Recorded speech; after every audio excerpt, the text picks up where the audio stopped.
Round 1, fight!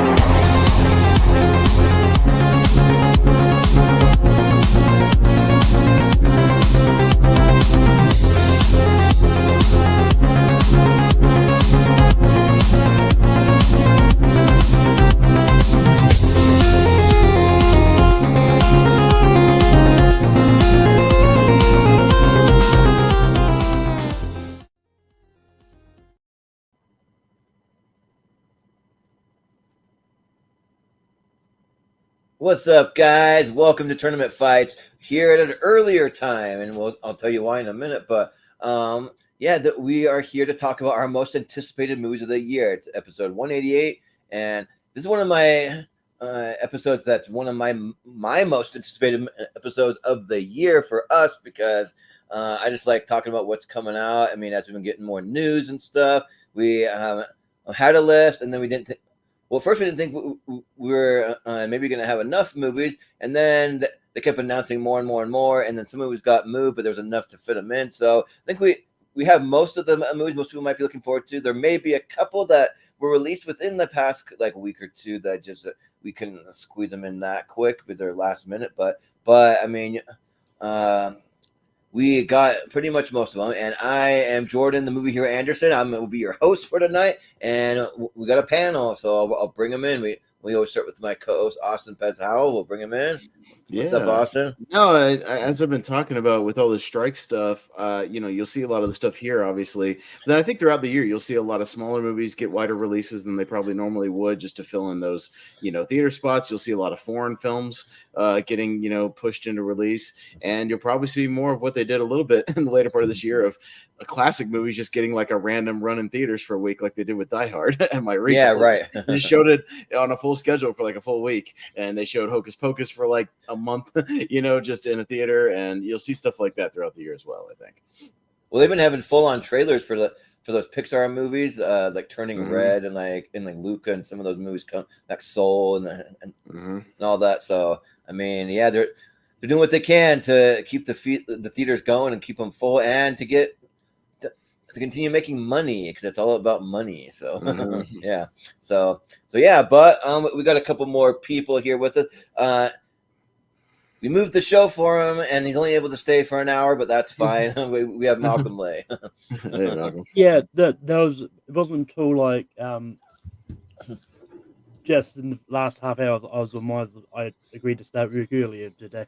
But, like, it's all good. Yeah, those things happen.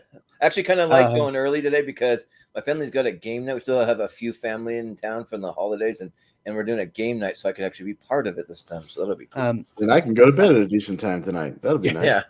Yeah. But yeah, it's one of those ones like in my research for this, like some of these movies actually were finished filming like before the strike, which is why they haven't come out this year. Right. I think depending on how far along some of these other ones are, like you could still see most of this of the year. Yeah. But we also have joining us. We have Richie Goodacre. What's up? Should be it's always fun to talk about. And you'll probably also see. I mean, you saw it prior to the strikes, but like there might be a lot of movies that release on Netflix as well as theaters as well, just for like the week. They did that with like Glass Onion before the strike, but and a couple others. But yeah, like I think the Killer was released in a couple of theaters here when it was released on Netflix, and Mank back in the day. So they do that occasionally. Yeah. To be hearing any random rumbling, I think Richie's having a storm. Richie's got a big storm. Yeah. But also we have joining us. He's been on the channel in our earlier days, about a year or two before, but we brought him back. We got JD Domash. Hey, how's it going? It's really going to be an interesting thing too. I'm really interested to see how the year pans out, because I still think this schedule is not final. Like I still think possibility like some things could move. I would believe it. I would really fascinating to watch this. Well, that's why I'm going to put up this disclaimer, JD. Caution, these movies may or may not actually come out this year. Yeah, right. He's Got it ready. Yeah. But So, I'm intrigued to see, like, watching this at the end of next year, see if this actually panned out or not. I vote for Well, Killers of the Flower Moon. That too. Killers of the Flower Yeah, Moon, yes. Which one Wait, are Killers of the Flower anticipating. Moon. Yeah, one are anticipated 2 years in a row because it got pushed. No. Actually, Yeah, no, so- it didn't win 2 years in a row. It got to the finals. Killers Okay, of the Flower it was Moon fun. won 1 year, and John Wick Chapter 4 won last Okay, year. yeah, But that one actually, both of those movies actually came out this year. So yeah. there you go. Nice. And they'll both be in our. Oddly enough, then they'll both be in the same 128 tournament for the 2023 thing. So there you go. Yeah, nice. That'll be cool. And then we will have one more person. JP is waiting on a furniture delivery that he says was supposed to be delivered hours ago, and so he said as soon as that's done, he'll jump on with us. So, so yeah, but yeah, we'll go ahead and we'll get started. So, Austin, for anyone that might be tuning in for the first time or not know how it works, you want to break it down and let everyone know. Yeah, so Malcolm obviously made this bracket for us. He was kind of make some graphics as you'll see in here in a minute, with a brief little kind of plot description. If you're not sure what it is, he's got the official release date as of this broadcast. Because you never know what'll happen. As we said throughout the year, and the director at least, so we can kind of have something to go on. And if there's a poster, I'm sure he included the poster if there is one as of right now. But yeah, it'll be like any other tournament fight. Only obviously none of us have seen any of these movies. It's all anticipated stuff, and he jumbled them up as he usually does in a bracket. There's no seeds or anything like that. It's just random, and it'll just be fun. Yeah, because it's just whatever win will still get added onto the winners list because John Wick Chapter 4 and Killers of the Flower Moon are both official winners of tournament fight. They just didn't come out till this year, and we'll just kind of have some fun sort of speculating. What's that, Richard? And the most anticipated, sometimes most anticipated, doesn't meet expectations, but John Wick Chapter 4 pretty much did. Yeah, it did. Oh yeah, yeah. But then again, there was a movie that came out that I didn't know was really going to get released this year. I knew it was on the horizon. That might have made my number one. That I don't think it was even in our tournament. So that could also happen. Right. That come out of nowhere and smash everything. And also, you may have those movies that at the beginning of the year not really looking forward to, but then word of mouth spreads and you go see it, and it ends up like defying your expectation. It like blows you away. Yeah, so you never know. But yeah, how it's going to work is we'll go up and down the ladder. We'll change the order of who goes first each time, and we'll just go around the horn. Try to keep it fairly short. I know we're kind of speculating, so it'll probably go a little longer than we usually do. But try to keep it to 30 seconds to a minute a piece, just so we can get through at a breezy pace. Keep going. As they bring them up, I'll read out the synopsis and everything that Malcolm has put in there, just so we have some context, and everybody will kind of vote on one or the other, which one you're looking forward to. Once we get done with the outer bracket and we've covered each movie, we'll move to those inner brackets and we'll do kind of a speed round format, and we'll go much quicker to the finish and see which one becomes our most anticipated. So, but we got a few kind of people chiming in, but Jonathan Beck, it's going to be an interesting year for sure, and we'll see what happens as the year pans out. But hey, you never know. Just go see movies. It is what it is. Yeah, right. Also, I will say 2024 is kind of the year of the sequels, because I was kind of counting. I don't have an official count, but it's somewhere around 15 sequels this year. It's a lot. Yeah, it's a lot of sequels this year. Yeah. Yes. Yeah, it's the year of the sequels for sure. But if that's the case, we'll go ahead and we'll bring up the bracket here, and we'll get things started. Malcolm he made the bracket, but he kind of relinquishes to me since he's got to bump out for work at some point. But it's still, I'll just kind of go over and see what he's got. I haven't looked through the whole thing, so we'll just jump it over. So one that's coming out fairly soon in February, actually two that are coming out very soon. Lisa Frankenstein, which is Zelda Williams, and I believe it's written by Diablo Cody. About a girl that reanimates a boyfriend and the man of her dreams. And then we got The Beekeeper, which is coming out very soon with Jason Statham. You guys have probably already seen the trailers for that one. It's been going around. He's got to go out getting revenge, but it is David Ayer, which is the one interesting part of that. We'll see what happens here. So we'll start at the bottom, and we'll go with JD. Which one are you gonna pick? Yeah, Lisa Frankenstein. I really liked it. Number one, I seen the trailer. I really like this interesting take on Frankenstein, and he seems like he's bloodlusting. Number two, the two actors, Kathy Newton and Cole Sprouse, really good actors. Beekeeper, David Ayers lately hasn't been doing for me as much. So that's why I'm gonna go slight edge, Lisa Frankenstein. Yeah, sounds good. Richie, what would you say here? This is a bit harder for me. Like it'd be easier. Like I would think this is a run in the mill Jason Statham movie, but it's David Ayer that's got me intrigued because I think he hits more than he misses. If I'm being honest, I like David Ayer a lot as a director. But yeah, like again, the director of Lisa Frankenstein intrigues me because it's Zelda Williams, Robin Williams' daughter. I haven't seen much of it, so I want to see some of that, and the cast intrigues me too. I like Catherine Newton.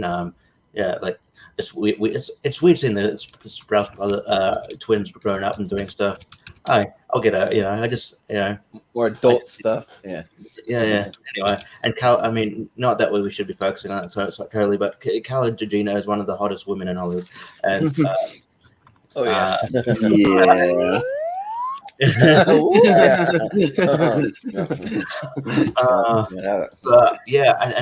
the premise looks really cool. So I don't know. Just to make things interesting, I'll go the Beekeeper, but I do want to see Lisa Frankenstein. It looks pretty cool, and I'm curious to see what how Zelda Williams is like in the director's chair. Yeah, Malcolm, what do you say? Yeah, I mean the trailers for both of these movies are actually out. So I remember the Lisa Frankenstein trailer just came out of nowhere, but it actually looks pretty cool. And I always like these kind of different takes on horror movies and that. I will say it is kind of weird for a horror movie to come out early in the year, but then again, it's also kind of a romance as well, so it's back to February. So I'm going to go Lisa Frankenstein. Yeah. Austin. Yeah, no, I'm intrigued with both of these. Yeah, I saw the trailer for Lisa Frankenstein the other day when I was seeing something else, and yeah, it looks like it could be a lot of fun, like one of those hidden gems. Yeah, I like the cast, I like the director. The Beekeeper might actually be the Regal Mystery movie in a couple of days, so I might actually be seeing it in a few days. But the David Ayer thing, kind of like Richie, is the most intriguing thing about it. So it could either be like it could be another hidden gem where it could be better than it has any right to be. But just because I might be seeing the Beekeeper in a couple of days anyway, I'll go with Lisa Frankenstein. Yeah, so for me, usually I only make a letterbox if we're doing a tier ranker, but I decided to just make one for this one.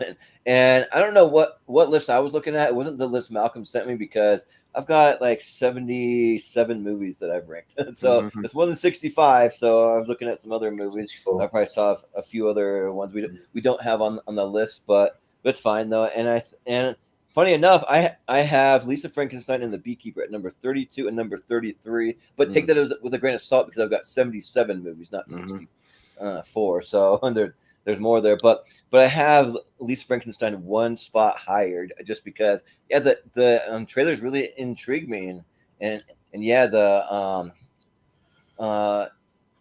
is it Robin Williams' daughter that's in Lisa Frankenstein? Is that what it is? Director. No, director. Oh, she's a director. Okay, I was gonna say like I'm not seeing her in the cast. No, it's Catherine Newton who was Ant-Man's daughter in the last thing. Yeah, and she's in Freaky. Yeah, Catherine Newton is a lot of fun, and like I almost didn't even recognize Cole Sprouse for a minute. I'm like I kind of did, but I'm like, wait a minute, like is that one of the Sprouses or something? Yeah. So of course Carla Gugino and all that. So yeah, I'll go Lisa Frankenstein. Okay, so Lisa Frankenstein. We'll move on this one.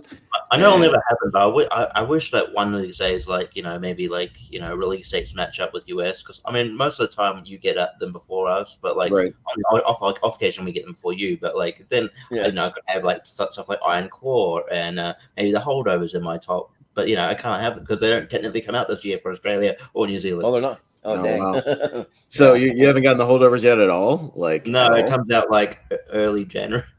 Well, that's weird. I've got the Blu-ray on pre-order for the first week of January, so I have it on Blu-ray before it's even on theaters. Before it's out in the theaters. Yes. Wow, yeah, that's nuts. That's fun. Yeah, I think Iron Claw is about that same time as well. Yeah, it is. Yeah, it's annoying. That's annoying as hell. Anyway. Yeah, and that sucks because Holdover is one of the best movies of the year. Yeah, I wish you could see it. It is. It is. All right, so we got Twisters, which I don't know if they've said something about the plot, Malcolm, that it's not actually going to be really tied to the original one? I saw. I'm I'm confused by that. I'm gonna be I'm honest. confused because now they've said it's not really attached to any of the characters from the original. It's going to be like almost like a reboot. So I know we heard that it was going to be like a daughter character or something, but I'm not sure about that. But it has Daisy Edgar Jones, Glenn Powell, Anthony Ramos, so decent cast there. And They then, said that Helen Hunt was going to be in it, but I don't see her in the cast or anything. I haven't really I don't know. So I thought maybe she was going to make a cameo. That's if plans have changed. Was and then we got Mickey 17. Which is kind of a sci-fi movie, about somebody sent to colonize an ice world. But the main selling points on that one is it's Bong Joon-ho's next movie, who did Parasite, obviously, and it's got Robert Pattinson, Toni Collette, Mark Ruffalo, and Stephen Yeun. So there you go. So we'll see what you guys think. We'll go to Richie. I would say, I mean, I love Twister, and obviously it's a big favorite on here in 2025. This sequel, whatever this is, it's got me nervous. I don't even know. I don't even know if they know what it is, because like Glenn Powell's like, oh no, we're kind of we're recreating the story. I'm like, isn't that a remake? Anyway, I don't understand. Yeah, right. Well, what are you talking like you don't if you don't have a clear idea what it is, it's red flags to me. Still see it. And Richie, when I think Twisters, I think the director of Minari. That's what I think. Yeah. You know what I mean? It's like, all right, sure. Okay. I guess a weird choice. Yeah. It's like, by the way, is the director of Minari Korean? Like two Korean directors going up against each other. Right. Yeah. But yeah, I kind of knew about Mickey 17, but man, that's got me intrigued from the synopsis from Bong Joon-ho. Never misses for me. I think he's great. That cast is banger. I love all really good cast. So I'm gonna go Mickey 17. Okay. Yeah, sounds good. Malcolm, what do you say? Yeah, I mean, I only put what I could find about Twister, so which is why, like, at the time that I made that graph, was like, that's all I could find. It was like, so I just put it in there so it's got something. No, I get it. But I saw the same article you guys probably saw where it was like, no, it's not really attached to first, and I was like, huh? Okay, all right, sure. But yeah, I mean, it's one of those ones like I'm not that big of a fan of the first Twister. I'll probably go see this anyway, but it's fine. But yeah, pretty much what Jacob said. Like Mickey 17, like Bong Joon-ho, Robert Pattinson, Toni Collette, Mark Ruffalo, and even Stephen Yeun to a lesser extent, has me intrigued from Mickey 17 alone. So I'm going to go Mickey 17. Yeah. I'm Austin. Yeah, I might be the biggest, as most people know, the biggest Twister fan, on this panel, obviously. It's one of my favorite movies. I love that movie. But that's also why I'm nervous about them doing a sequel, because we've gone so long without one. We don't need one. It's a very self-contained story. I was fine with it being left alone. I don't need whatever this is going to be, reboot, sequel, I don't know, requel, whatever you want to call it. I don't know. I'll wait for a trailer to kind of see. But until then, I'm going to say Mickey 17 for this one. Yeah, mainly because of Bong Joon-ho. Like, the dude is kind of an event filmmaker for sure, especially since he won everything for Parasite and whatnot. And yeah, that cast is awesome. I'll watch anything Robert Pattinson's kind of doing nowadays. So yeah, I'll go Mickey 17. Yeah. So welcome to my number one most anticipated movie of all time. It's all time. All time? Not all history. Time. Right. Of 2024, but for Mickey 17. Higher than Deadpool 3? I find that hard to believe. Yeah, just because I'm a massive Bong Joon-ho fan. Like, I just what he did with Parasite, and then Snowpiercer was a banger, and then Oakjaw was pretty good. I mean, The Host is a fairly underrated movie. Like, he's doing some really cool stuff, and I've been really big into a lot of Korean cinema recently, and yeah, like, and also that cast. I mean, throwing Robert Pattinson and Mark Ruffalo and Toni Collette and Stephen Yeun, like all those guys. Even Naomi Aki to an extent, she's in it, but and like the Twisters, the Twisters just looks like a low rent version of the original. I just don't know. I just don't have very high hopes for it. So I just don't really know. I mean, I might surprise us. You never know. But yeah, I got to go with Mickey 17 for sure. Like this movie, like I have no doubt it's going to be great. Like, I just know it. So, All right. Yeah, JD. yeah.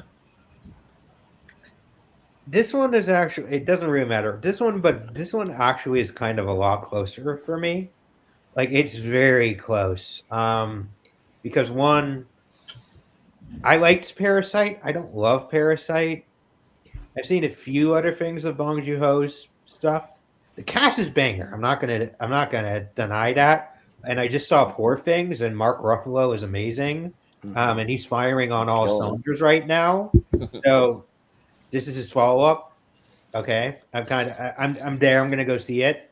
But Twister on the other hand, it's like a lot of you. I was born in the '90s. I mean, I've seen that poster. I've been to Universal Studios Florida. I remember Twister lighted out. Twister is a huge film for me.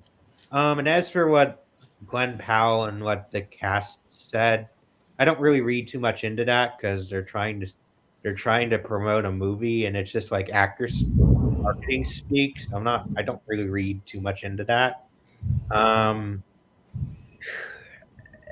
I'll just put a vote for Twisters, but again, I'm excited for both. It's really tough. Yeah, I- Jake, Yeah, I think it was fun. Let's go the Flower Moon come in. Yeah, it'll be in the tournament again for the third year in a row. Not quite yet, but we'll get to it. Don't worry. I think it's very cute how you underestimate. I think you're underestimating how old we all are, JD. I'm in my I'd late love to be born in 30s. the 90s, but, Yeah, I mean, we all grew up with Twisters. I saw Twister in the theater opening night, okay, and I was 10 at the time. So Yeah. No. Same here. Yeah, I saw it Yeah. in theater. Yeah. All right. Mickey 17 will move on. We'll go down to Saw 11. That's pretty self-explanatory. No need there. And then Kraven the Hunter, which we already have trailers and stuff for. It just got pushed to August instead. So, yeah, not too much expansion needed on that. Since we've already seen trailers for one, and everybody knows what Saw is. So, yeah, Malcolm, go first. Yeah, I mean, I'm a big Saw fan. Like, Saw 11 is probably one of the later additions to this because it just randomly got announced on Facebook one time. So I remember going to Austin and Jordan about like, as like, is this real? Do you know much about that? And then the news articles came out as like that saying it wasn't it. Nothing else has been said about it to my knowledge. But yeah, Kraven the Hunter, it looks really intriguing. It's also one I'm nervous about as well. But just for the fact that the Saw 10 kind of brought me back into the Saw franchise, and I kind of expect 11 to continue the trend of exploring more Jigsaw. I'm gonna go Saw 11. Yeah. Austin, what do you say? Yeah, no, the Sony Marvel movies are very hit or miss for me. Kraven, I don't know. I mean, I guess they're gonna go R-rated, a lot of digital blood. We'll see what happens. I mean, Aaron Taylor Johnson intrigues me from the trailer, but yeah, I'm also a massive Saw fan, and yeah, Saw 10 was kind of way better than it had any right to be, and almost made my top 12. It was that good, and yeah, if Kevin Grader comes back, as director and whatnot, and kind of helps this thing, I think it has potential to keep it going. So yeah, I'll go with Saw. Yeah, you talk about my number one most anticipated movie of the year. Now, here's my least most anticipated movie, Saw. I'm not a Saw fan. I just do not care about these movies. I don't care about people putting in dumbass traps and being like that. They have to like cut themselves out and like torture themselves to get out, and it's just like feels like it may or may not be torture porn, but to me, it's like too much. Like why would you want to just submit yourself to watching people cut themselves up for survival? It's just because it's fun. Yeah, I mean, but you see why the diehard horror fans really enjoy it. It's just not for me, but that's fine. But I love horror movies. I just don't like super gory ones. See, this is why you won't like Saltburn. I'm just saying. If you can't even handle a Saw movie, you're not gonna like Saltburn. You're just not. Yeah. Is it bloodier than a Saw movie? It's not bloodier. It's more disturbing, though. I'll say that. Okay. More disturbing than any Saw movie you'll ever see. Yeah. Yeah. But Kraven the Hunter, I'm really looking forward to. I'm a big Spider-Man fan, and Kraven's probably my second favorite villain. But some of the favorite comic book runs that, if you read Kraven's Last Hunt, it is just like a super emotional story. Yeah. And it's and also like it deals with some crazy elements, like some suicidal things and some crazy, just like really heavy-handed stuff. If they ever get I don't think they're going to start with Kraven's Last Hunt, though. Like if the movie's successful, they'll get there.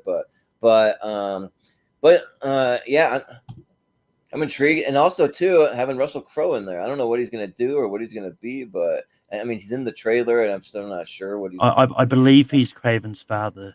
Oh, okay, maybe that's it. Because he's making a living That's being right. comic book character fathers lately. That's what he's been doing. Yeah, and He's Superman's father. He can't be both. Yeah, right. And then Yeah. they're gonna have Ariana DeBose from West Side Story. She was really great in that, and yeah, I think that it has potential to be good, but also has potential to be really screwed up, like some of the other like just Spider-Man spin-off movies that were botched. So I mean, but the director J.C. Chandor, I mean, he directed Triple Frontier, he directed A Most Violent Year, All Is Lost, Margin Call, so a few pretty good movies. So I mean, I'll give it a shot and see what happens. Craven doesn't look as bad as Madam Web, Chris. It just doesn't. Yeah, it looks better than Madam Web. That movie looks Madam Web. worse. Yeah, Madam Web looks awful. Yeah, but JD, what do you say? This is kind of by default. I'm not looking forward to either of these movies. I'm going to be honest with you. Saw, I just saw, and this is coming from somebody who loves Saltburn. Saw just doesn't do it for me. I mean, I don't find it. I just like kind of similar to Jordan, but not exactly.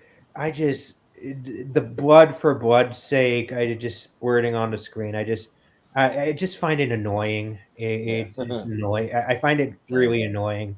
However, none of the Sony spin-off movies outside Venom, because Tom Hardy knows how to make those Venom movies work. And these are the same writers who did Morbius. They're also doing Madam Web. I just don't have any writers. And I don't have any faith. It doesn't look as bad as Madam Web. I just don't have any faith that it's going to be good. So by default, Saw satisfies what people want out of it. I just don't like it. So by default, I had to give it to Saw. All right. Yeah, but Richie, what do you say? Yeah, I mean, yeah, like just quickly, I think J.C. Chandor's a low-key good director. He directed Margin Call, All Is Lost. Yeah, so I like his stuff. Triple Frontier, which is a good underrated Ben. I'd call it Ben Affleck movie, but he's not the main star. But yeah, it's a good movie.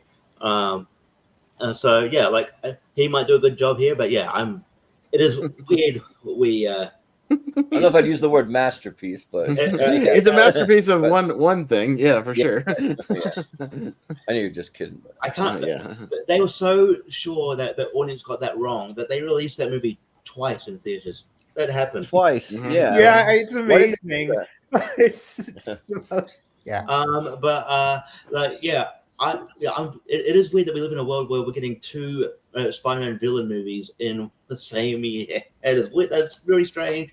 I'm a bit nervous because the only one that sort of worked as Venom, but I'm not even a fan of I'm not a fan of the second Venom. I like the first one, but I don't know.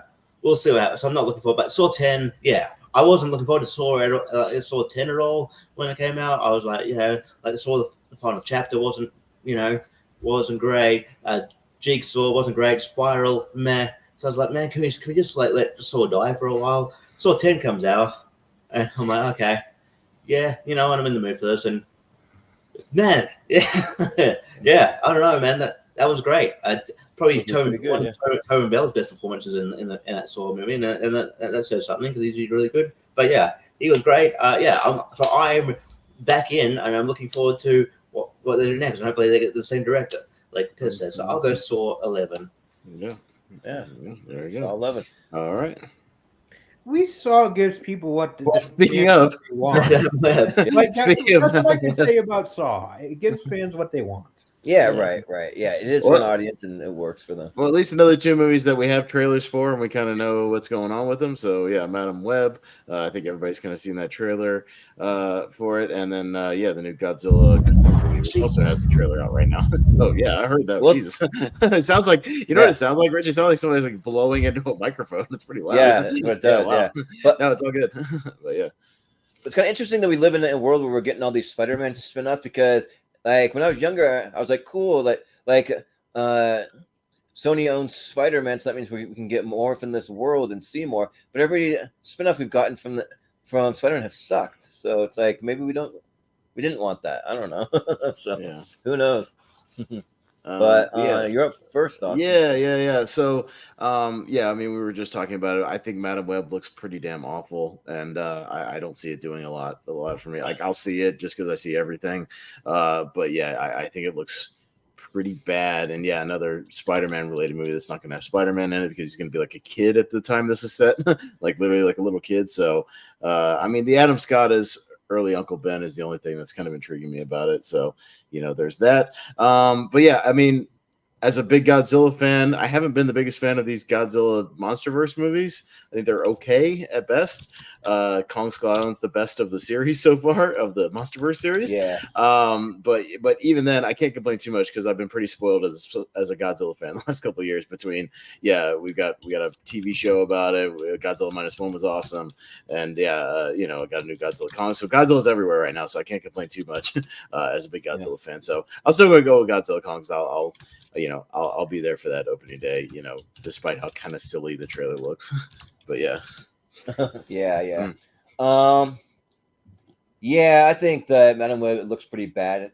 I'm a big fan of that character, like especially in the animated series. That they did a really cool storyline in the Spider-Man the animated series, and I kind of just like seeing her as the old lady, like that they portrayed there. But I mean, I get it. You got to start somewhere, and you want to start it young, just in case you want to do more of these things. But yeah, the trailers just look bad. Like when I see Adam Scott in there, like the first saw him, I was like, oh, cool, it's Adam Scott. But then I'm like, but who's he playing? He kind of looks like similar to the villains. I'm looking at the villain. I'm like, is he Adam Scott? No, that's a different guy. Okay, but yeah, he's playing Uncle Ben. But yeah, and then Godzilla versus Kong. It looks really cool. Like it has really cool visuals. I just kind of feel like I hope it's not somewhere we're going to end up getting duped like a Transformers movie where the visuals look amazing and then it just doesn't hold up. And it's got some of the people from some other Kong movies in it, I guess. Millie Bobby Brown's coming back. Julian Dennison, I think, was in one of the other ones, but I can't remember. But yeah, and then Alexander Skarsgård. So I have like mid-level hopes for it. And I really hope it turns out great because it has potential to maybe do it. But it'll be interesting because you're seeing Kong and Godzilla work together, and then Kong has like a smaller Kong, which I don't know if it's like a son or like a child of Kong or what it is. But it's I mean, Diddy Kong. Yeah, right. It's Diddy Kong. Yeah. He just needs a hat. That's all he needs. Yeah, but it's a throwback to the very first sequel ever made, Son of Kong, after King Kong in 1933. That was made 9 months after the original movie. Yeah, right. Yeah, so I'll give it to Godzilla versus Kong. Sure. Speaking of Diddy Kong, JPO's here. Hey, JPO, how's it going? Am I Diddy or am I the Kong? Who am I? Yeah. Diddy Kong. Diddy Kong. Nice. What's up, buddy? Hey, what's up, everybody? Hey. Well, actually, speaking of JPO, I just went. So we got this matchup: Madam Web versus Kong versus or Godzilla versus Kong. So you want to weigh in here? What are you looking forward to? Yeah. So Madam Web was kind of a weird surprise trailer. Like I know that was being developed.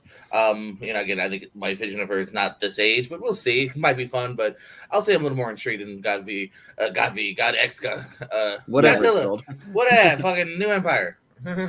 Yeah, right. Yeah, like the Hidden Empire, something like that. Yeah. But cool. JD, what are you gonna go for? Me and Austin are like hive minds here. I think we're in very. I'm a huge Godzilla fan. Most of these MonsterVerse movies have been okay to good. But again, you can't complain because like the past couple of years, as you said, like we've had the best Godzilla movie in years, which is Godzilla -1, just released a couple weeks ago. And Madam Web, once again, same writers as Morbius. So and at least here's what I can say about these MonsterVerse movies. Regardless of what I think about the people stuff, the fights are always good looking. They're impressive. So yeah, I guess Godzilla versus Kong, or Godzilla X Kong, the New Empire, is my vote. Yeah. It's kind of interesting. I'm like reading what it says for Madam Web. Does it say Emma Roberts is a young Aunt May and Adam Scott is Uncle Ben? Isn't that a big age gap for like a couple right there? The real question I have is though, now that we have Kong's son, where's Godzilla's son? Where's son of Godzilla? I don't know. Where's Minya? Yes. That is a weird age gap, though. Yeah, and why do we need to see a young Aunt May in general? I don't know. I don't really know why, but young Ben or May in general. When we're not even getting Spider-Man in this movie, obviously at all. So no, we got a baby Peter Parker. Baby Peter, yeah, right. We'll probably see a baby or something. I'm pretty sure like Adam Scott's like in his mid-40s, maybe the later side of 40. And Emma Roberts is like what, maybe 30 at a pinch. But if this is so I guess it's not. But if it's not terrible, I mean, this is set in the 2000s, and this is baby Peter Parker. That means we're around the timeline of more or less Andrew Garfield's Spider-Man. So we're going to get an Andrew Garfield cameo. Are they going to try to... That's his baby, first of all. Are they going to try to get him it's back? that universe. I don't think it's ever going to happen, but I'm just saying the timeline matches up. Yeah. If that's true. Well, it's his baby though, so it would be a baby Andrew Garfield. Yeah. It'd be kind of weird, but Malcolm, what do you say? Richie. Me. Oh yeah, sorry. Richie. Sorry. Yeah. Richie first. Man Web, yes, and doesn't look great, and that poster is horrendous. I don't know. I guess there's age gaps like that in relationships, but still. Yeah, but now you're completely changing the lore too. Like, there's never been an age gap in that lore, so. Yeah, I know it is weird. But man, that poster looks horrendous. Not just that poster, the actual theatrical poster looks horrendous. Yeah. Well, the theatrical one has the bad comic book shit we talked about, where it's Photoshop faces just all plastered all over it that we hate. Which one? Anyone seen the Ant-Man and the Blue Beetle from this year is literally the same design. Same thing. Yeah. Verbatim, I'm not joking. It literally probably took them like 5 minutes on Photoshop. It's like, dude, just get a great graphic designer, and have some better ideas. Just like I can't afford it. Yeah, and like S.J. Clarkson, she's a British director. This is her first feature film, I think. She's more known for TV.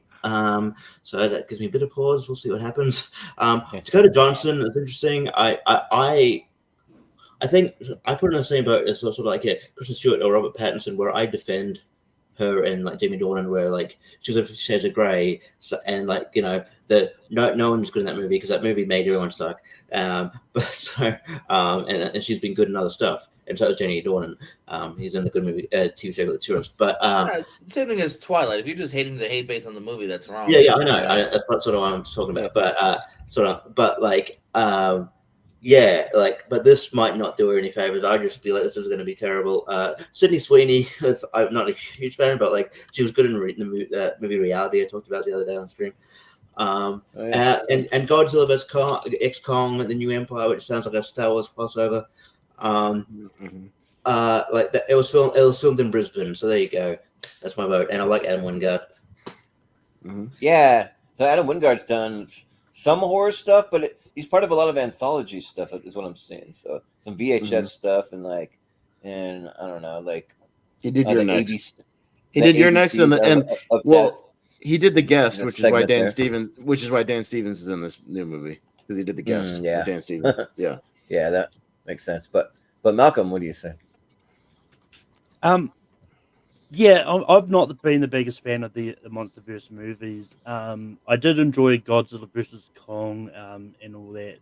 The trailer does look really good, but it's more of a case I'm not expecting high hopes for it, but I'm more intrigued by it because I'm kind of glad we're actually getting a spin-off movie that it's actually got spider-related characters in it, like, and just one of those ones like, there's all the other spin-offs like they chose not to put a Spider-Man or any kind of spider character in there at all, which, I don't know, but I'm gonna give a vote to Madam Web, but yeah. All right. Sure. All right, But so if we- Colin moves on, So Colin. and we'll scroll down to we got Wicked, obviously kind of based off the musical. Wicked Part 1 to be exact. They're gonna Is have it 2 part parts. one? Yeah, yeah. Oh, wow. Okay, yeah. So, but directed by John Chu, of course, who does all these musical and dance movies in the last every other one of the last 10 15 years. And not Godzilla, Ghostbusters, Frozen Empire, which we also already have a trailer for, so I think most people are pretty aware of this one. But yeah, we'll start with Jordan, and I'll step out for just a second, but I'll be right back. Yeah, this one's kind of interesting. I'm just looking at my letterbox that I made for it because I've seen the Wicked the musical, like the off Broadway. It's one of the few that I've seen. I'm not a big musicals guy, but I actually love the Broadway show of it. I think it's really good. It's a lot of fun, and the music's great in it. So it has potential, but I mean, not against Ghostbusters Frozen Empire. Like especially after the way that last Ghostbusters movie ended, like there's a lot of setup and potential for some really cool stuff, and the whole Frozen stuff looks really cool. And yeah, this has got to be like in my top 5 like most anticipated of the year, and maybe for a lot of people. So I got to go Ghostbusters Frozen Empire. So, but yeah, GPO, what do you say?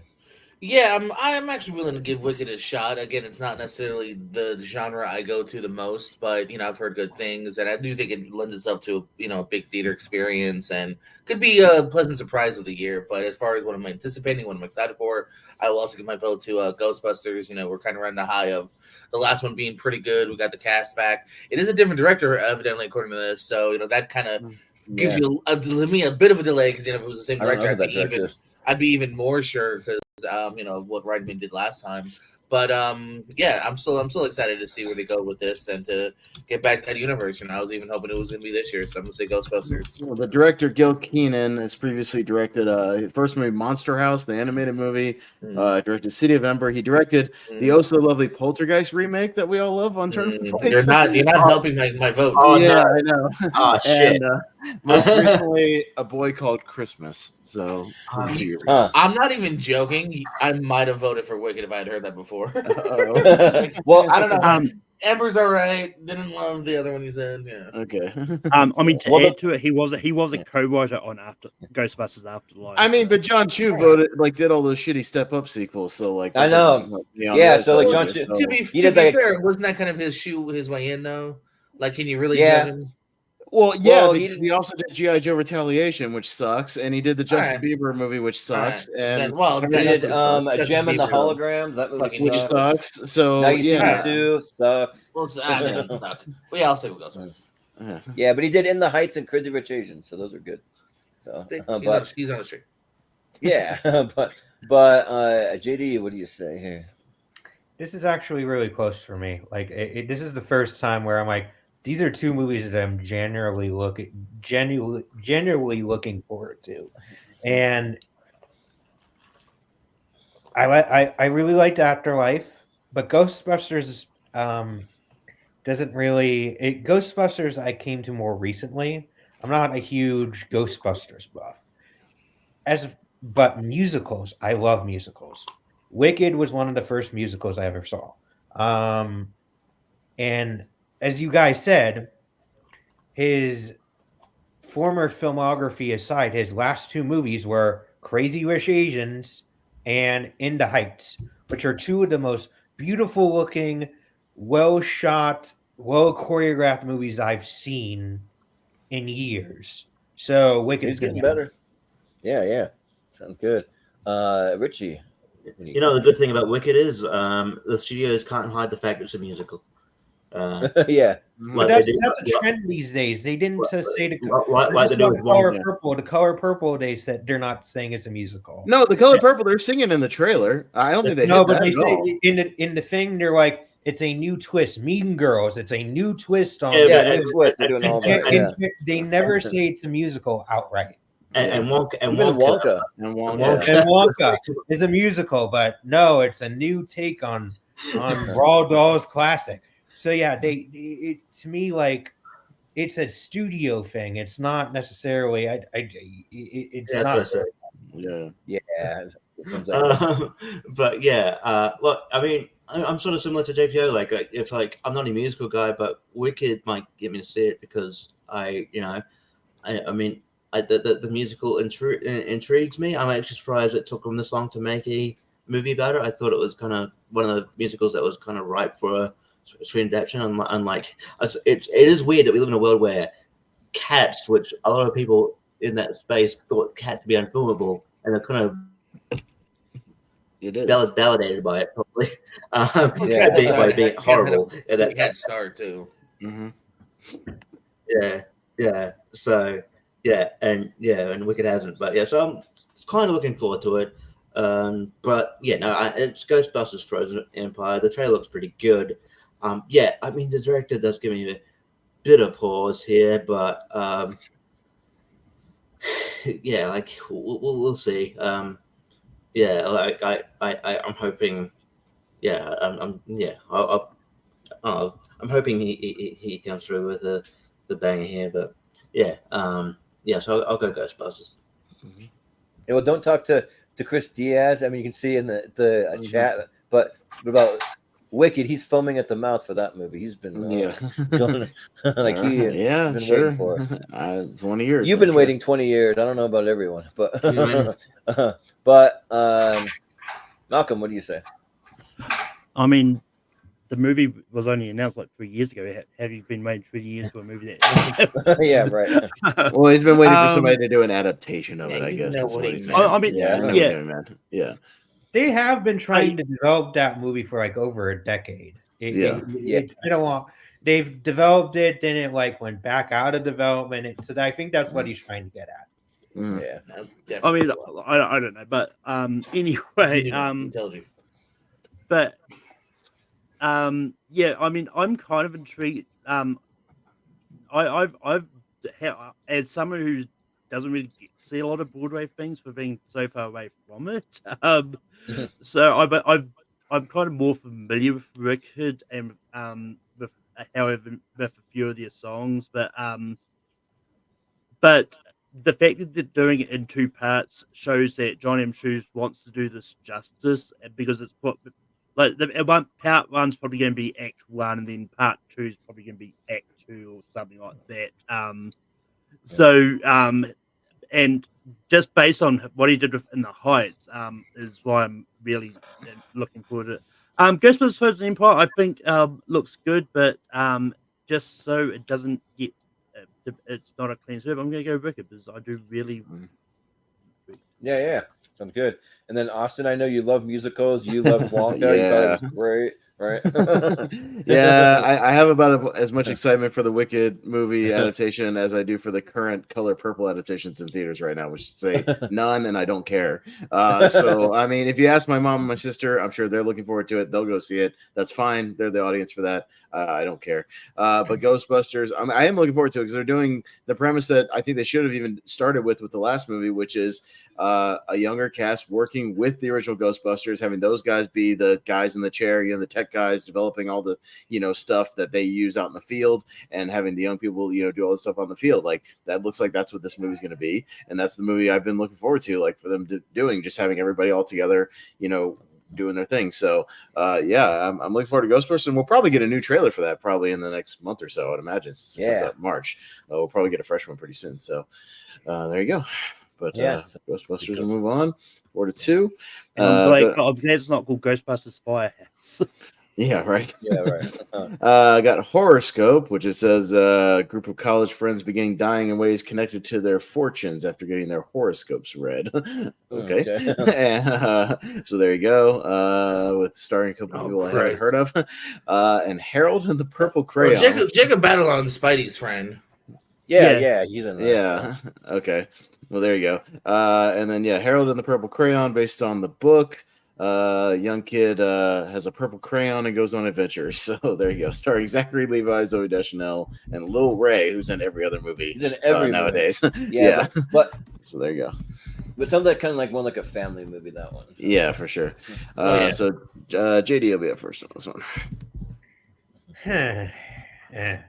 Well, true story. There was a time where I was going to star in a Harold and the Purple Crayon skit for a talent show before I was a bad child and got kicked off of it. That being said, this crayon. this doesn't seem. I mean, this. I'm sure it would be a fun little movie. That doesn't necessarily sound like it's going to be in my demographic. Whereas Horoscope, this is when I saw this was going to be on the bracket, I looked more into it. I mean, it has Ned from it's starring Ned from the Spider-Man MCU Spider-Man movies, and again, people dying and based on how their horoscopes are going. I mean, it sounds like those could be you could have some potentially intriguing kind of kills with that. So I'm going to go with horoscope. Yeah. Richie, what do you say? Anybody who believes in horoscopes and wants their horoscopes read should die, and I'm looking forward to it. You know what? Well, they will die in this movie. That might be a good bad movie. I don't think. I'm hoping it'll either be good or so bad that it's like Wish Upon or something, where it's like awesomely bad. Absolutely. Yeah. Because I like a good awesome. I see PG-13 written all over this thing, Richie. Yeah. It's got to be a PG-13 lame horror movie. So Wish Upon was so bad that Red Letter Media did a thing on it recently. They don't usually do like that mainstream of a movie. Yeah. But yeah, just because I'm intrigued, I'll go horoscope. Yeah. Malcolm, what do you say? Yeah, I don't know anything about the book Harold and the Purple Crayon. But yeah, I see Lil Howell. He's in a shit tons of stuff. Like, because 7 movies this year. It's like you could put up Netflix like 5 movies he was in. Like, Crazy. I'm kind of over him at this point. But I'm kind of You and me both. I'm also kind of really intrigued by horoscope. It's the one reason I decided to keep it on here because it was one of those ones I was considering maybe bumping off. But it's like, I'm intrigued by the premise and it sounds interesting. It's something that's not a sequel or an adaptation that's in here. So yeah, horoscope gets my vote. Yeah. Austin, what do you think? I'm more of a horror guy than a family movie guy, obviously. But yeah, I can only hope that Horoscope is either a pleasant surprise or a disastrous PG-13 horror movie that's like amazingly bad. Yeah, like a Truth or Dare or Wish Upon or Bye Bye Man or something horrifically bad where I can laugh at it and have a good time with it. Because I'm always down for that too. Believe it or not, I love good bad movies. I'm fine with that. So I'll go with Horoscope. That has great bad movie written all over it. So I'll be there opening day. Yeah, I mean, and it's from the writers of Moonfall and Expendables 4. So there you go. Oh, wow. Well, it doesn't give me high hopes, but that's why it gives me high hopes to be an awesome bad horror movie. Yeah, right. There you go. Well, that director of Harold and the Purple Crayon, Carlos Saldanha or whatever, he is known for doing a bunch of family and kids and animated movies. Like he did the Rio movies. He did a couple of the Ice Age movies. He directed Ferdinand. He directed like some of those like family movies. So it's probably a good fit for a movie like that. But yeah, Horoscope. It's just a little more my alley. I usually like family movies, so I'll go see Harold and the Purple Crayon. But yeah, the Horoscope one just kind of intrigues me a little more. And also, unlike Malcolm, I'm over Little Ray Howell. Like if his name is brought up, then that's like less of a reason to see it for me. So yeah, so yeah, let's go Horoscope. And he always just goes to his agent. Hey, I want to play the black best friend and everything. Yeah, right. In everything. Yeah. And, his last movie, he was the lead. So haha. Oh yeah, that Vacation Friends 2. Both actually, that and The Mill, he's the lead. Yeah, The Mill. That was like like a sort of a horror movie. Yeah. No, it is a horror movie. Yeah. But JPO, what do you say? Yeah, this is the round of I kind of wish we had more because like I could see a world where maybe Harold could be better, but there's not gonna see a world where I probably will never see it. Or at least Horoscope, I am a glutton for both good and bad horror films. I'm not convinced this isn't directed sci-fi based on this cast and this non-poster, but regardless, I'll probably get to it at some point, even if it is bad. So I'll say Horoscope is more up my alley. Yeah. Yeah. Yeah, I'm fairly certain that's a fan-made post. Oh, sure. No, I'll get Garrett to my left. No, yeah, there's no way. Oh yeah, no. When I think I made it one year, and yeah, I just had to find whatever fan posters or whatever you find online. No, I totally get it. I get it. Yeah, totally. All right, so okay, Rebel Moon Part 2. Zack Snyder, obviously. There you go.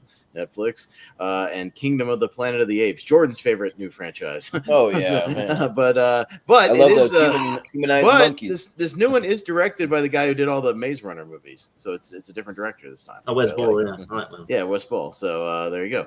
But yeah, so we'll go to Richie first this time. Yeah, I haven't seen Rebel Moon yet. I've heard it's kind of getting eviscerated. Yeah, by the critics, but like Zack Snyder's movies they just tend to be a bit divisive, so I don't really put much stock into that. Like, yeah, it might be a bit overly long. I'll get around to it. It's like as of now, I'm not like looking for. I wouldn't say I'm looking forward to Part 2 because I haven't seen Part 1. But I am intrigued because I didn't think we would ever get. I thought we would finish the Planet of the Apes movies. I'm pleasantly surprised we're getting another one. I loved another trilogy. Is what they're saying? Yeah, well, they do it. They're doing a time jump in this one. I think it's a couple 100 years after the events of the last one. So yeah, there's definitely. I love the other. I loved the other trilogy. I thought it was amazing. And yeah, I mean, like, ordinarily it's like, oh, the new director, but like, I like the Maze Runner movies. I think Wes Ball's a good director. I like Maze Runner movies a lot, so I think they're underrated. So yeah, I'll go Kingdom of the Planet of the Apes for this one. Mm-hmm. Yeah, sounds good. Malcolm, what do you say? Yeah, I did watch Rebel Moon. I see like Diaz like only gave up on 20 minutes, and I lasted the whole thing. But yeah, it's not as bad as critics are making out to be, but it's one of those cases where movie comes out, director says, "Oh yeah, don't worry, there's a director's cut coming." It's like, oh shit, that's always gives me pause. But I don't understand why Netflix wouldn't just put that out initially. It's on Netflix. Just put out the long release the Snyder cut again. Yeah, just do it. Yeah. No, I don't. It's on a streaming service. Just put out the long cut from the beginning. Zack Snyder. This is all Zack Snyder. They never said that he couldn't put out the cut that he wanted. They just made one little comment. They said, well, we've seen that 2-hour movies do better, but you can still do it the way you want to do it. He's like, no, that's fine. We can do 2 different cuts. It's ridiculous. I mean, it made me wonder if he was developing. Sorry. Yeah, it's all good. It's all good. It does make me wonder if it was developed with the case of he was paying on the theater, but at the end of it, they do a short trailer for Part 2, which looks fine. I really like the new Planet of the Apes. I'm gonna go Kingdom of the Planet of the Apes. Yeah. Austin. Yeah, at this point, I might as well just either wait for that long cut, or if Malcolm's thing is right up there and this second one comes out in April, which is not that far off, I'll just wait and watch them both on like the same day or something, because I haven't watched it yet, and it's like I'm trying to get to other stuff anyway, so I'll just wait and kind of watch. It's like what I'm doing with Dune. I missed the first Dune, but the new one's coming out. I'm just gonna wait to watch it before the other one comes out. Yeah, I'll just wait and then go to the theater and watch the second one, so it flows more like one big movie. But yeah, I also really like the last trilogy of the Planet of the Apes, and I like the idea of them doing a time jump here to where the people are kind of hiding out and on the run and all that. And I love the director as well. I love those Maze Runner movies, so I'll go with the Kingdom of the Planet of the Apes. Yeah.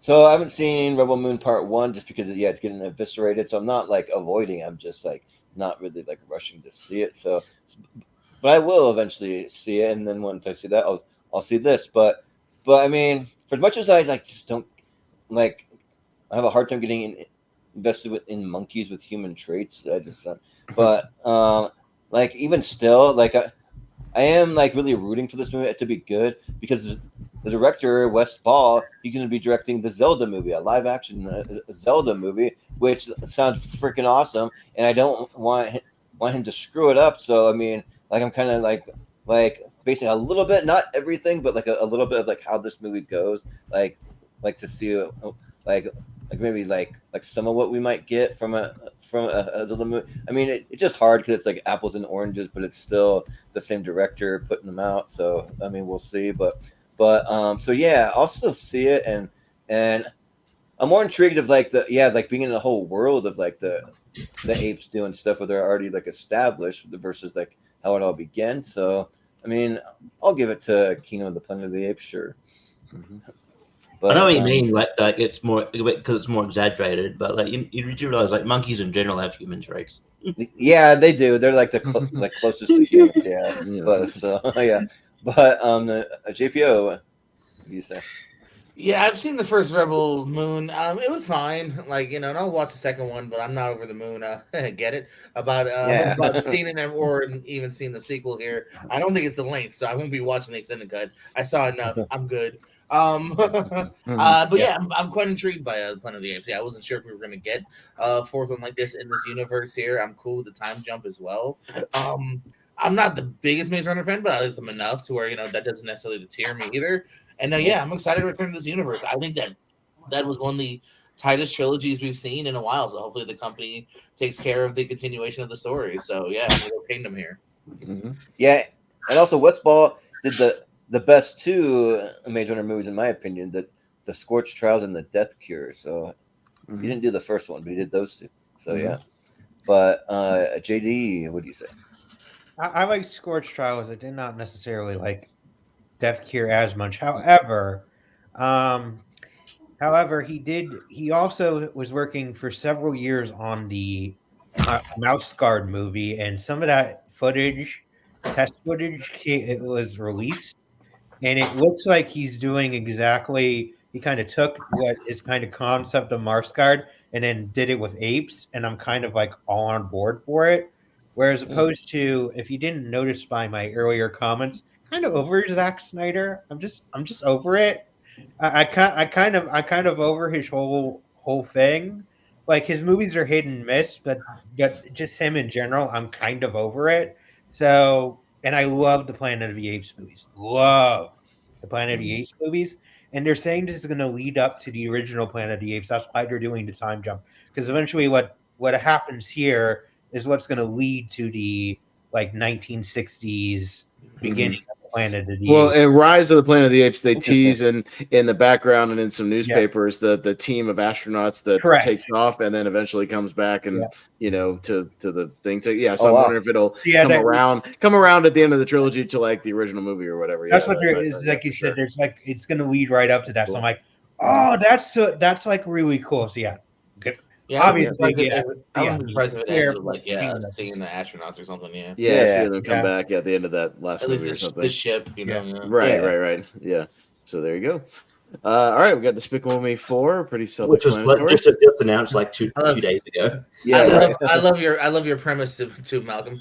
Sequel to Despicable Me 3. Well, yeah, right. Wrong. That's all you need.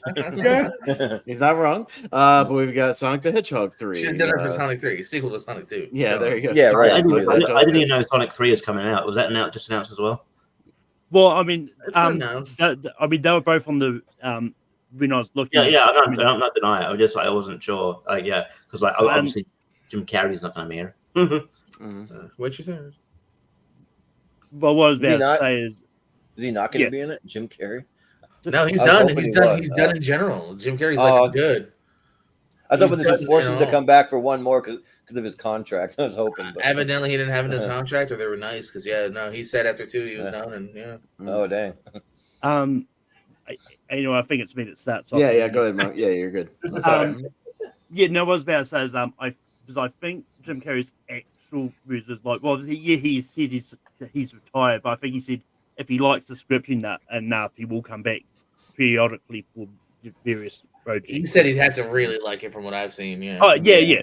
But I mean, there's a good chance that he it's one of those ones. It is what it is.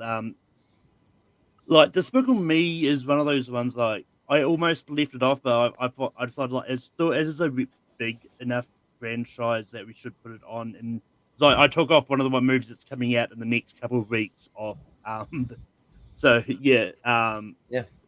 But yeah, I've actually been enjoying these Sonic movies. I'm not a big fan of the character, and apparently 3 is going to include Shadow, which is probably going to be the villain. And it's so yeah, I'm going to go Sonic cool. 3 here. Mhm. Yeah.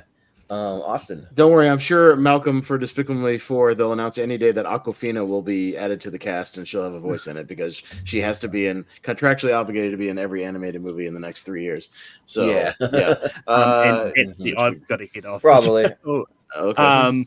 Yeah. And just context, JP, I screwed up, which is why I forgot I had to start work earlier than I normally do today. Yeah. So, yeah. Went earlier for him, but he has to go, but it's fine. He was also triggered by Aquafina mention, so Yeah. Like Aquafina, I gotta get out of here. Get out of here. Yeah. Yeah. That's me. I gotta go, guys. Aquafina. Or like Yeah. Aquathea. But All right. Well,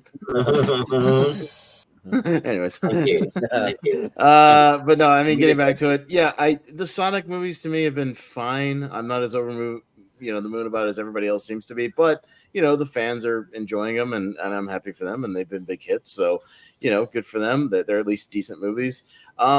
I like the Despicable Me movies for the most part. It's different from the Minions movies. I'm not a big fan of the Minions movies, but the Despicable Me movies I like. So I'll give it to that one just because I'm more likely to go see that. yeah, I think that I do like the Despicable Me movies, and in the same way I don't like the Minions movies, but I don't love the Despicable Me movies. I just kind of they're good, but not great to me. But yeah. I'm a huge fan of the Sonic movies. I think that they're a lot of fun. Like I love Ben Schwartz as the voice. I think that works really well. Idris Elba is a good addition. James Marsden, I have a lot of fun with his character in this. I think that James Marsden and Ben Schwartz have great chemistry, even though it's animated to live action. It works. And yeah, and also I have a cousin who's severely autistic, and his favorite character in the world is Shadow the Hedgehog. He's has Shadow stuff all over his room. He's had it for years, and so I'm intrigued. Maybe go see it with him possibly. But yeah. So I'll vote for Shadow or Sonic the Hedgehog. Yeah. 3. Yeah. Shadow Hedgehog. Yeah. Yeah. That one. Yeah. Yeah, they're kind of on par for me here. I haven't disliked any movie from these franchises yet. But I will also third that I'm not a big Minions guy, but just talking Despicable Me wise, I've enjoyed the first 3, so I'm not against going back to it. It's kind of like the Toy Story 4 idea of all right, we'll see. But I think there's still juice left in the Sonic franchise, and it's kind of the one I'm just truly looking forward to more. I'm going to be more excited about going to see it in a theater than I would for Despicable Me that I could probably wait on video. So I'm going to say Sonic 3 for me. Mm-hmm. Yeah, and it makes sense they're doing more video game stuff because of Mario's. And Sonic kind of helped just set that off, really. Sonic was one of the first ones that was just pretty solid. Yeah. And kind of helped get, I think, other things moving along. And I love Ben Schwartz. I love Ben Schwartz. Mm-hmm. Yeah. So, JD, what do you say? I agree. They're on. I think the face-off is a proper face-off. I'm kind of lower on the Sonic movies than I think some of the other panel here. They're fine. Where I think Despicable Me, again, minus the Minions movies, they're very sweet movies. So I'm gonna go Despicable Me because that's probably of the two the one I'm gonna more likely go to. Yeah. Right. Yeah. But it'll be I'm sorry, Richie. Yeah. But Malcolm thing threw me off. Sorry about that. Yeah.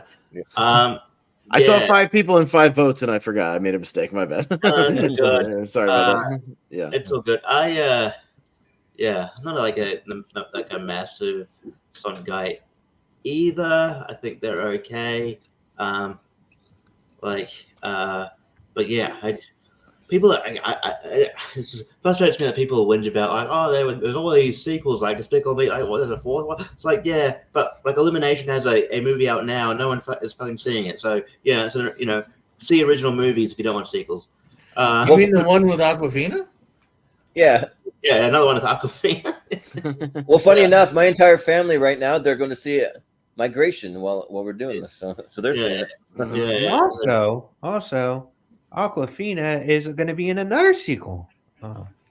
Yeah. So Kung Fu Panda. Yes. I don't know. Like Sonic is it's fine, but I would probably go Despicable Me because I mean it's Yeah, it's high. Yeah, we would have gone to a tie anyways, and JPO, I'm assuming, was gonna re-vote for Sonic, right? Yeah, we good. You keep it. Yeah. So there you go. Yeah. So that's fine. He would have had the tiebreaker if Malcolm had stayed. So there we go. All right, we'll go to Gladiator 2, which again we don't know a lot about, but we do know it's Ridley Scott and some of the cast members. Yeah, Paul Mescal, Denzel, Connie Nielsen. But yeah, it's coming, but we don't know a whole lot about it. And an animated Transformers movie, Transformers 1. Oh, it's animated. It's animated, yeah. I didn't know this. Yeah, so there you go. But yeah, it's directed by Josh Cooley. Got Chris Hemsworth, Keegan-Michael Key, Brian Tyree Henry, Lawrence Fishburne. So yeah, I mean that's what Malcolm's got. I'm assuming, yeah. I think they put out a little bit more information recently about that movie. But yeah, so there we go. And I got to go first. Yeah, I've talked about how I've tapped out on the Transformers series. I haven't even seen the last two movies, last 3 movies really, because I didn't see the one from this year either. I haven't watched Last Night, haven't watched Bumblebee, didn't watch the one from this year. I just don't care anymore. I'm over it. So I've been burned too many times. So yeah, I don't know exactly what Gladiator 2 is going to be, but I'm more intrigued to see that, even though Ridley Scott is definitely like hit or miss these days. So he either hits really big or it's a spectacular miss. But I'll go with Gladiator here. Yeah, this animated one, it just looks like they're going to make it more of an origin kind of thing. So I really hope they go back to Cybertron maybe before it gets destroyed. That's the whole thing. It's going to be basically it's them on Cyber. It's like how it's basically to follow Cybertron. That's the movie. Yeah, which actually sounds awesome. Like, and with that voice cast, I think you could do some. And cool the director of Toy Story 4, which I had any better than it was better than had any right to be, coming off one of the greatest sequels of all time. Yeah. And I hope that they bring back. I can't remember who does the voice of like Optimus Prime and all that. He's a prolific. This says that Chris Hemsworth is Optimus Prime in this one. Oh, huh. Well, that'd be kind of different, but Brian Tyree Henry is Megatron. So there you go. Well, yeah, it's kind of interesting to hear Optimus with an Australian accent. Maybe I don't know. I'm sure he did other accents. Yeah, Optimus Prime. You won't talk like Steve Irwin. Yeah, right. but so it intrigues me, but like Gladiator is kind of one of those wait and see things. Like it sounds like a really cool idea, but I mean Ridley Scott's been pretty hit and miss for me. Like he has some bangers and he has some like ones that aren't good. So I mean, I'll still give it to Gladiator 2 because I mean the first Gladiator is so awesome, and I hope they continue it because they got a lot of the cast coming back, and the more and more that I hear about the cast audition or on the cast additions, it's like Denzel Washington, and then they got Jaimon Hanzu, I think, that is in there. He's not listed, but they got a pretty interesting cast. So yeah, I'll go Gladiator 2. JPO. Yeah, I'm gonna go Gladiator kind of easily from here, especially after hearing it's animated now. That actually kind of holds me back a little bit more than just a straightforward sequel to the last one, which I thought was okay, especially compared to some of the other sequels. Yeah. And yeah, Gladiator 2, while Ridley Scott can be hit or miss, he still intrigues me on paper.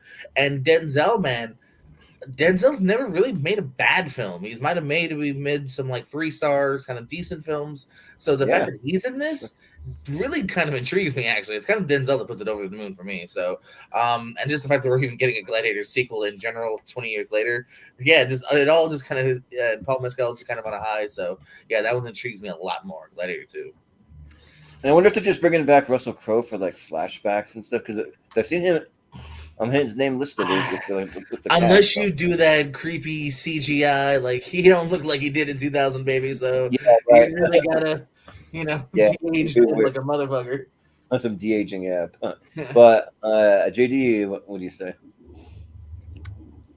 Yeah, I about month or two ago, I would have said Gladiator 2, but then I saw Napoleon.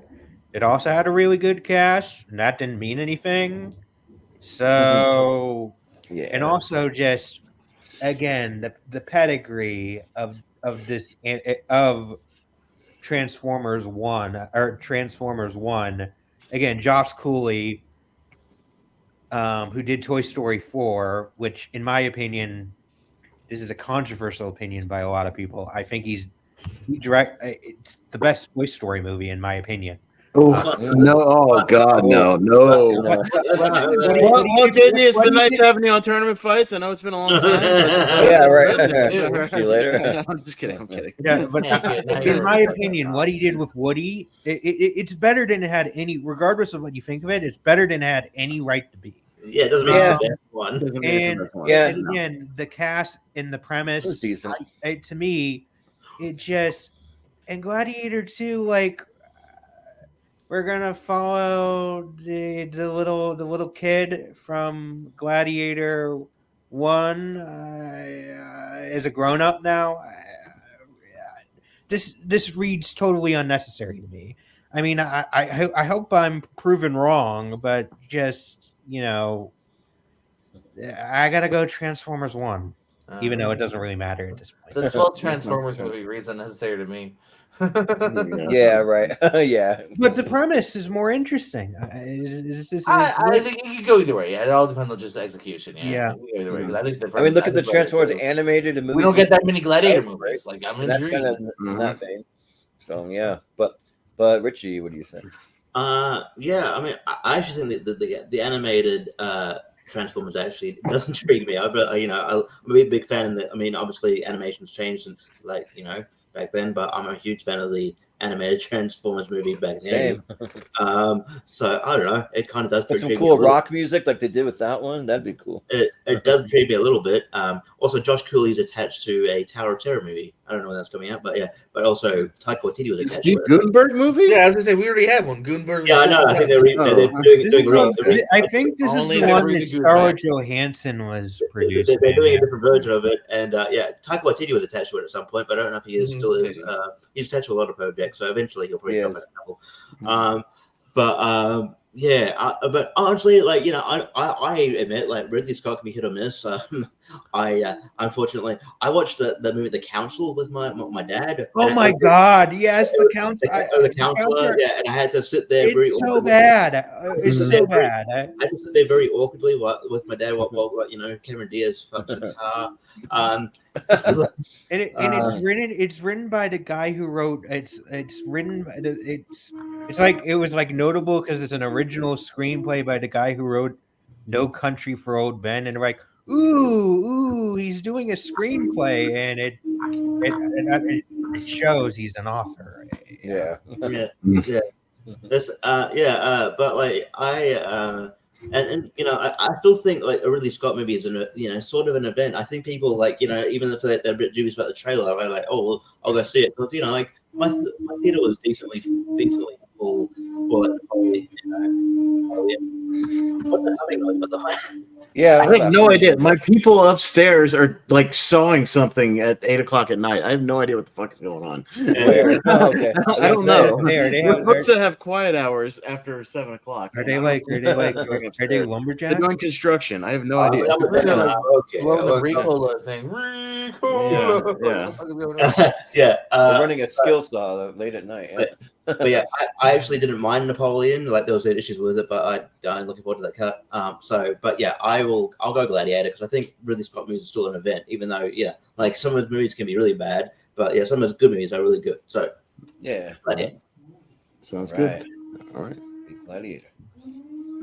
All right, going to Bob Marley One Love, which has a trailer out, so I think most people are too. They've seen it 100 times before every. Yeah, I have actually too now. God damn. I could say the same for Argyle. I've seen that trailer 97 times. I'm so sick. I saw it again. I saw it again today. I was like, oh my god, enough already, Jesus. So yeah, that and Inside Outside 2, which already has a teaser trailer out there, so which I'm sure most of us have seen. So pretty self-explanatory there. Jordan, you're up first. Let's see. this one's kind of interesting because I think, like, for as many times as I've seen that Bob Marley trailer, I think the movie looks good though. Like, I think that the like it's a pretty unique take on a musician that just comes from a unique place. That's cool, and I actually like Bob Marley music. It's just like good chill vibes and like happy times for the most part. I mean, his life story maybe not be as happy, but like his music, he tried to just bring love and positivity into the world, and I thought that was really cool. And Inside Out, I mean, yeah, like I wouldn't mind seeing more from this world too. I think that it has a lot of potential also. So, but just because like there's a lot of sequels on here, like this is like the year of the sequels, and just to promote something that's more unique, I'll go with the Bob Marley movie because I do think it looks good. So yeah, I'll go with One Love.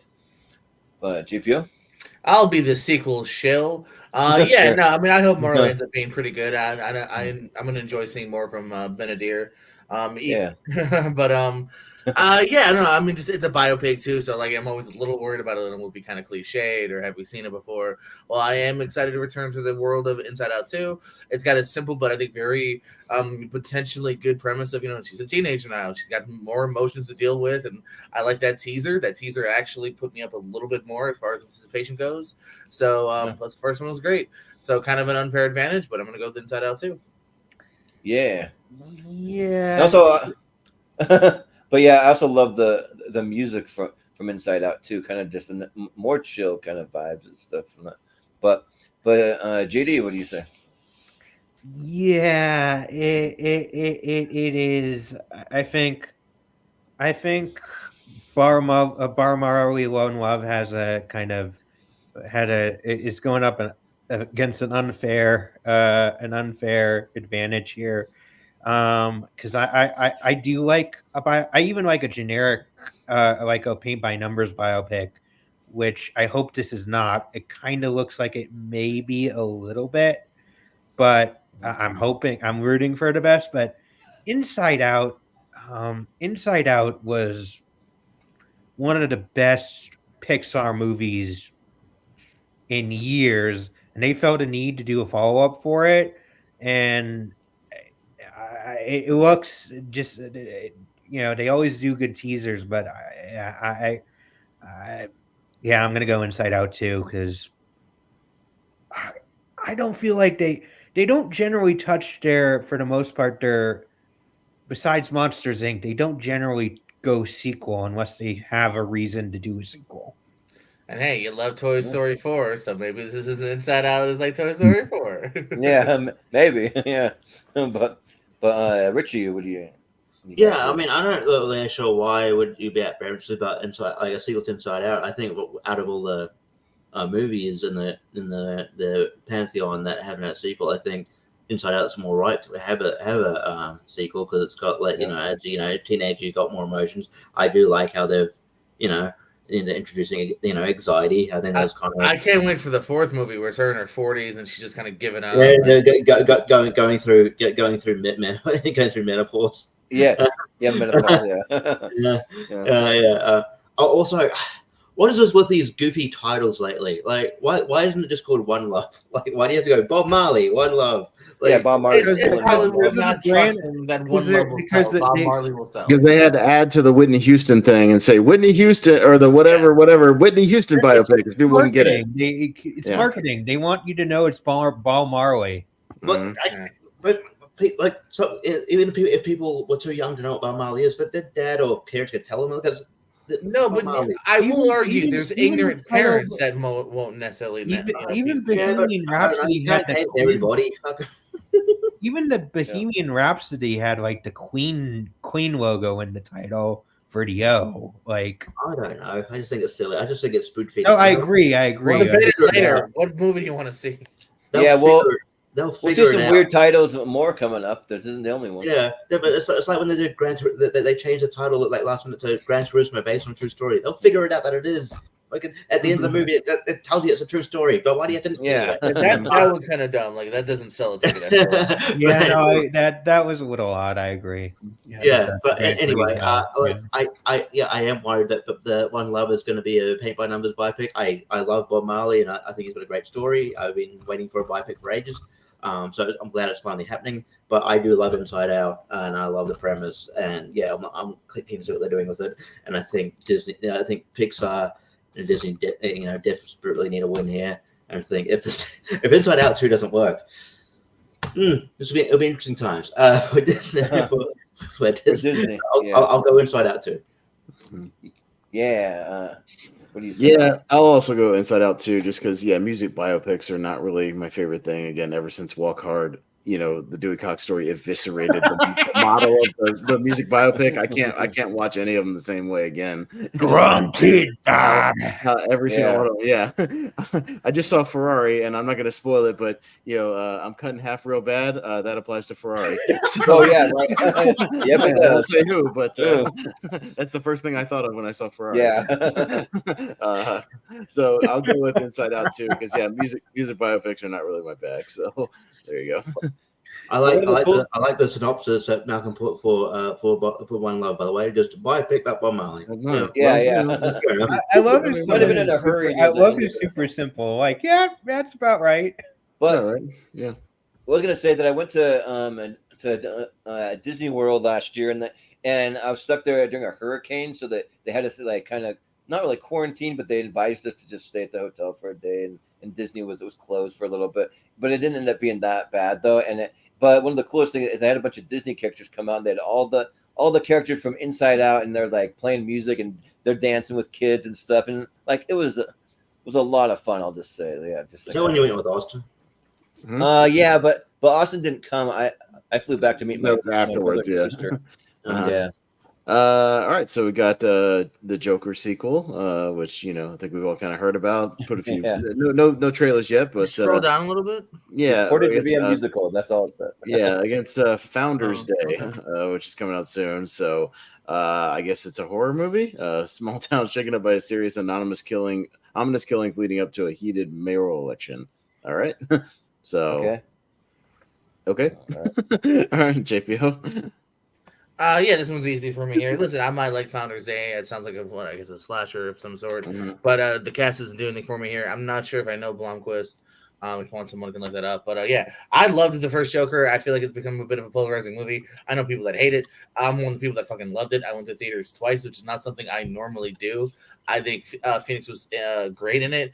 I like Philip's direction and Lady Gaga as Harley Quinn. I'm intrigued. This is definitely the my top 5 most anticipated of the year. So I'm going to say Joker. Yeah. Funny do. JD, what do you say? I'm going to surprise some people and go in the opposite direction. I liked Joker when I initially saw it. The more I rewatched it, I still think we don't know that for sure, Chris. They said musical elements, which doesn't mean it's a musical. But it means it could be like a dream sequence, like Big Lebowski, where they do some kind of musical sequence. But if Malcolm was doing that, I'd argue with them because I don't think it. I think people are misunderstanding anyway. Yeah, that's not what they said. Yeah, but yeah, I Joker, as I said, I liked it when I watched it the first time.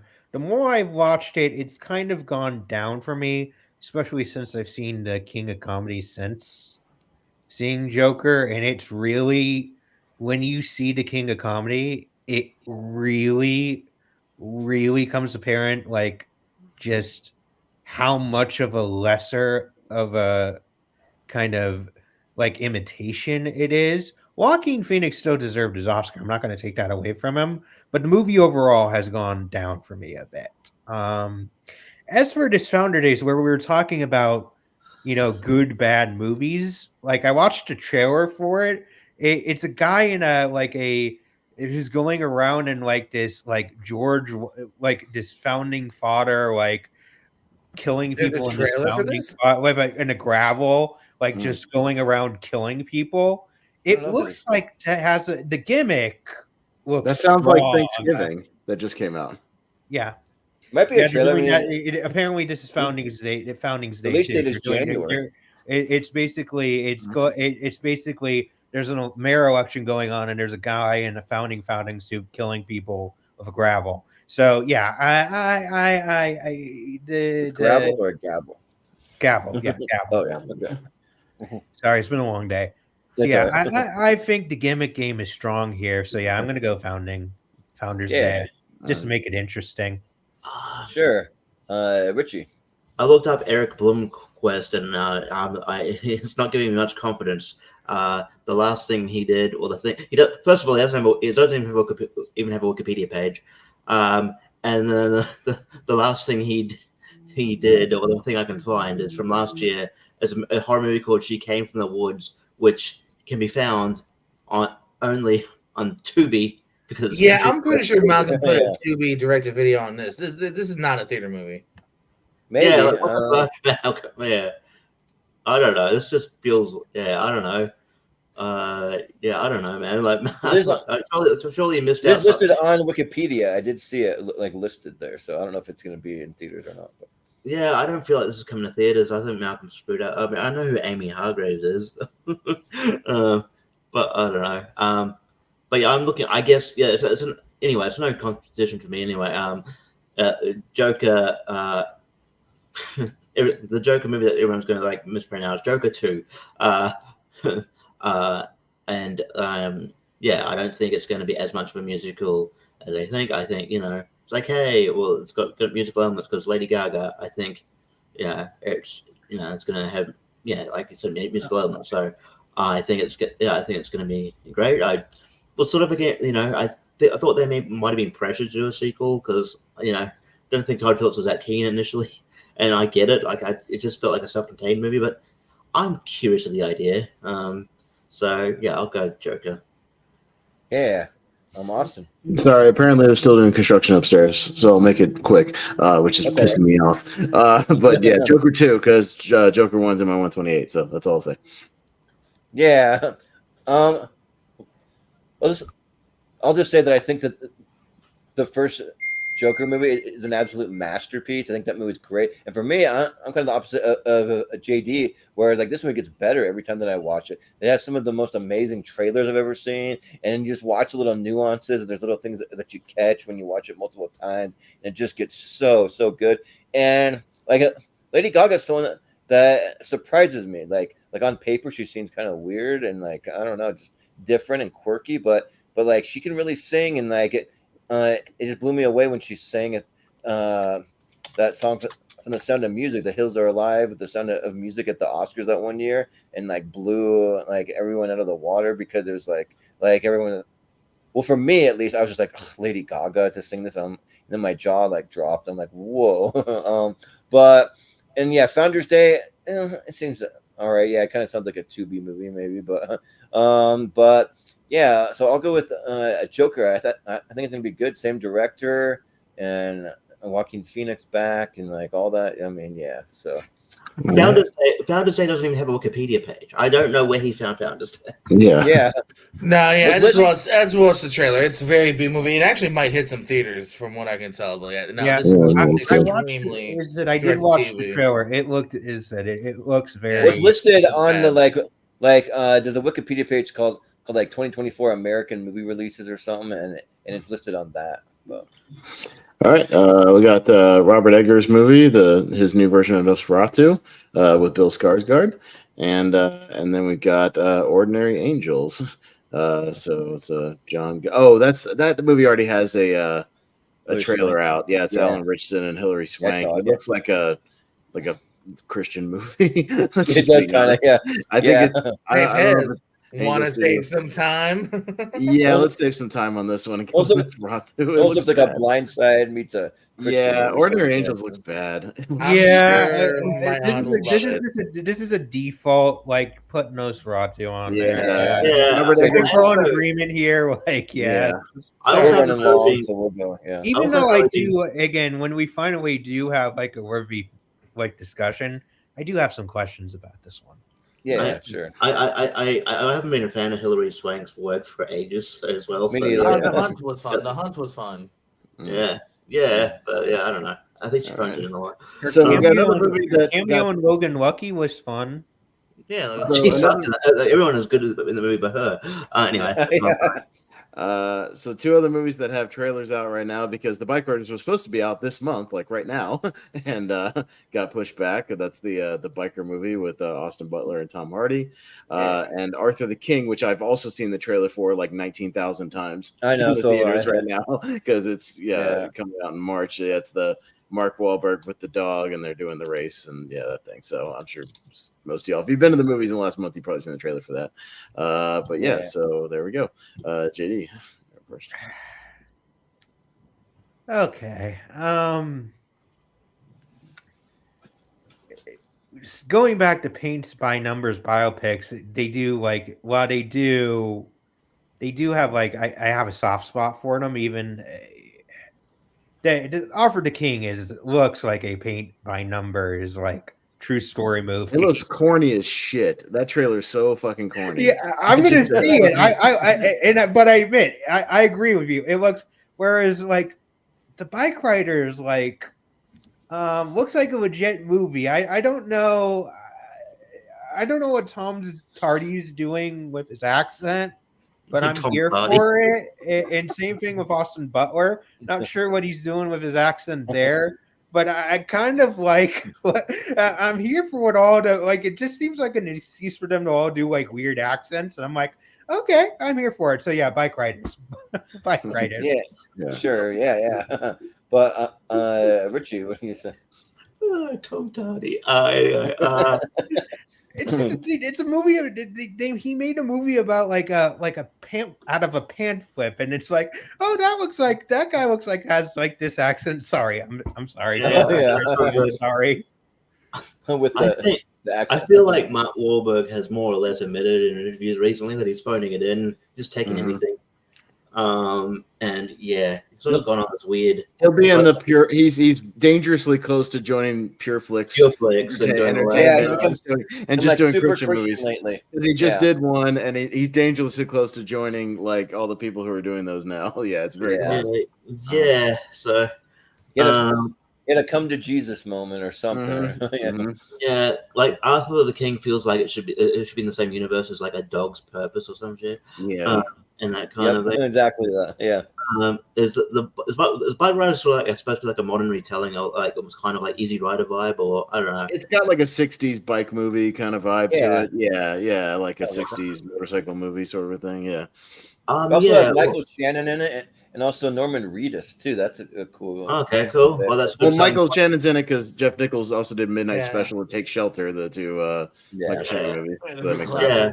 Well, that is a good selling point. I feel like Arthur the King maybe I'd watch if I'm bored, and if I wanted to bolster up my worst list. I feel like it's going to be one of those movies I'll that I'm doing now, where I'm purposely watching badly received movies to pump up that list. So that might be Arthur the King towards the end of the next year. But yeah, so I'll go Bike Riders. Yeah. Austin. Yeah, Bike Riders was a movie my dad we saw the trailer before something else, and he was like, yeah, I want to see that because he loves like motorcycles and biker culture, and it's a throwback to like a 60s biker movie. So that intrigues me. I want to see what Austin Butler does now that the Elvis thing is kind of past him and whatnot. And I'll watch anything Tom Hardy does. And yeah, that Arthur the King trailer is just so cheesy and corny. Like it's so bad. It's just that I feel like that's another trailer where they showed pretty much the entire movie in the trailer. Yeah, they showed the whole thing. That really annoys me. They show every single beat of that movie. And that annoys me too. So I'm gonna go with the Bike Riders. Yeah, and also it's a dog movie, so the dog's gonna die. It's gonna I don't think he's gonna die because it's based on a true story, but he's gonna get sick at some point. They already showed that he goes to a vet at some point, and has some health issue or something. So just very like cookie cutter. Yeah, but I mean, Arthur the King looks like the perfect movie that like all my family's gonna want to run out and see opening weekend, and you're gonna get dragged along. I'm gonna get dragged along, but I don't think it looks like the worst one of these types of movies ever. There's probably worse, but the Bike Riders was the one movie on this list. I didn't realize they had a trailer out for it, so I got to watch that because I just saw the release date. I'm like, there's no way there's a trailer yet, but because it was supposed to come out this month. It was supposed to already be out right now. They were trying to push it for the Oscars real hard, and then didn't really want to go anywhere. Okay. Yeah, because like the cast really intrigues me. The story, the setting and that time period, and yeah, it seems like it kind of has like an Easy Rider type of vibe sort of thing to it. So yeah, I'll go with the Bike Riders. Yeah, pretty easy. You could totally trick your relatives with After the King. Be like, oh, you want to see After the King? Oh, fuck yeah, I love Sword and Sandals movies. Yeah, right. Yeah, Sword and Sandals. Yes, it's a King Arthur movie. Oh, yay! Maybe there'll be a Sword and Sandal movie out, and we'll just walk into that movie. Yeah. but JPO. Yeah, no, I'm glad to see people kind of agree with what I'm thinking so far. Yeah, that trailer didn't do too much for me here. You kind of like Richie said, unless I'm trying to maybe bust through my list or if it somehow gets great reviews, I can see myself possibly even skipping Arthur the King, and just didn't do too much for me here. Yeah, Wahlberg seems to be kind of on a trend with like Father Stu and Joe Bell of just doing these kind of like biopic movies lately. And playing the director game here, man, I loved Midnight Special. Take Shelter was a cool, unique movie. Yeah. So Nichols is kind of a cool director, so that intrigues me. This cast intrigues me, and the only major thing Arthur the King director has done is The Family Plan, that last shitty Mark Wahlberg movie. So doesn't totally intrigue me. Yeah, that's otherwise he's just on TV from what I can tell. So yeah, the Bike Rider is definitely something. So he's going to be the new. I'm blanking on the guy's name that did all the Mark Wahlberg movies in the last 10 years. I know him and Peter Berg were doing. Peter Berg, yeah, he's going to be the new Peter Berg. But at least Berg's has some edge to him, those right, these Peter Berg got good movies. So I like shitty I movies like with this new guy. Lone Survivor was good, Yeah. Decent. Yeah. Deepwater Horizon also was not. Event Horizon was pretty good. Deepwater, good, yeah. Yeah. So there you go. All right. We got Ballerina, which is the Anya de Armas John Wick spinoff about and he put that Lance Reddick's in here. I don't know if that's confirmed or not. I don't know. It's listed might be. He might have done like a quick cameo. Yeah, Keanu Reeves might have a cameo. We'll see, but yeah, it's basically that. From John Wick Keanu Reeves is definitely confirmed for a cameo. He has said when he was promoting John Wick 4 that he has a cameo in it, because it takes place in between 2 and 3. So Keanu Reeves is definitely confirmed. I'm not sure about Lance Reddick. Okay, it's a weird timeline to set it in, but I guess and then sorry, between 3 and it's a way to shoehorn Keanu in. 3 and 4. I'm sorry, it's between 3 and 4. Okay, 3 and 4, yeah. 3 and 4. I'm sorry. Sorry. That 3 way you and can shoehorn in Keanu.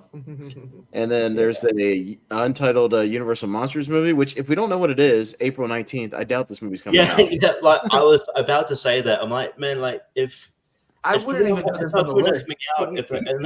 Here's why I think it's an interesting conversation. We'll get into this in a second. It's an interesting conversation. Yeah. It's an interesting conversation based on the directors alone, but we'll get into that in a second. All right. I don't. In my opinion, I don't believe. I don't believe. I mean, I like Radio Silence, if that's true, and I like them a lot.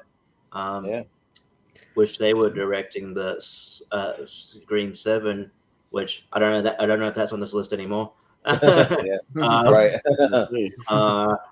But yeah, the letters were too bold. I thought it was Rodeo Silencio. I couldn't tell what it said. Yeah, I had to squint for a bit there too. But if you don't know what it is, unless they're keeping it really under wraps. Unless they're keeping it really under wraps, then I don't know. This thing has been shot, by the way, so it is shot. So there's a chance it may be coming out this year, if not April. It may get pushed, but it has been shot. The cast is accurate. Like this is what Melissa Barrera was working on, and Radio Silence is the director. It's shot, so it's in the can. Just so you guys know. Yeah. Okay. But that being said, because I just know so little about it, I am intrigued because I like monster movies. But I am more intrigued. I want to see more in this John Wick universe. I think this universe could be so expansive. I haven't watched much of the Continentals because I'm not a TV guy, but I've heard good things. But I gotta see that. I think this world could expand more. I wanna see the ballerina. I want to see more. I want to see more of the tracker. That character. He was awesome. I want to see more of Donnie Yen's character. He was better. I want to see Or more. Jason Mantzoukas. Sure. But so yeah, the ballerina intrigues me. Yeah, there is actually a movie on Netflix. Scott Adkins. I want to see more of him. There's a movie on Netflix called Ballerina, which confused me. I'm like, oh wait, is that out already? But it's just a different movie called Ballerina. But yeah, so I'll go Ballerina, sure. Yeah, I'm Austin. Yeah, I'll go Ballerina as well, just because I don't know that much about the radio. The radio honestly doesn't incite me that much because I haven't been the biggest fan of the last two Scream movies, so that doesn't do a lot for me personally. But yeah, I mean Ballerina, yeah, mainly because Ana de Armas doing like an action movie. I liked her little bit part in No Time to Die. She was really fun in her little sequence in that movie. The action she did there. So that actually gives me some hope that she could carry like an action movie like this. And yeah, if it's in the style of John Wick and in the same universe, I'm down for it. So I liked all that ballerina stuff in the third one. So yeah, I'll go with that. Yeah, the Ballerina is probably like one of my like most anticipated movies. Not at the top, but like it's in my top 10, near the lower half of it. And yeah, like I just want to see more from the John Wick universe. And if these sequels end up being really good, we could get a bunch of them, and that'd be awesome. So I really hope they are. And yeah, the Universal Monster thing. I mean, yeah, it's at least intriguing. So, but I mean, I'd way rather watch the Ballerina. And yeah, I mean, I hope Lance Reddick's in it at least, because like I would love to see one last thing from him doing something awesome. So yeah, we'll see. So, but JPO. I wouldn't mind a little bit of a break from the John Wick stuff, but again, give me a bomb-ass action flick, I'll be down. And I'm not going to vote for a movie that we don't even know what it's about. Cool, it's a monsters movie. I need more than that. So, Ballerina. So here's my problem with Ballerina. It's directed by Len Wiseman, and the name might not mean anything to you, but the films he directed might. He directed Live Free and Die Hard. That's fine, because I like that movie. I don't. And the Total Recall remake, which was really bad. Yeah. And he also spent an orbital amount of years on, in my opinion, one of the most ill-conceived story concepts ever, a John McClane prequel. So I just don't trust this guy. It is true. Yeah, he's behind as a director. So to me, Ballerina should be a slam dunk, but the director puts it way down for me. Whereas this, I really do like the Scream movies. There is a speculated plot, which is that I wish Malcolm was here because he could probably talk about this. Is that Dan Stevens, Giancarlo Esposito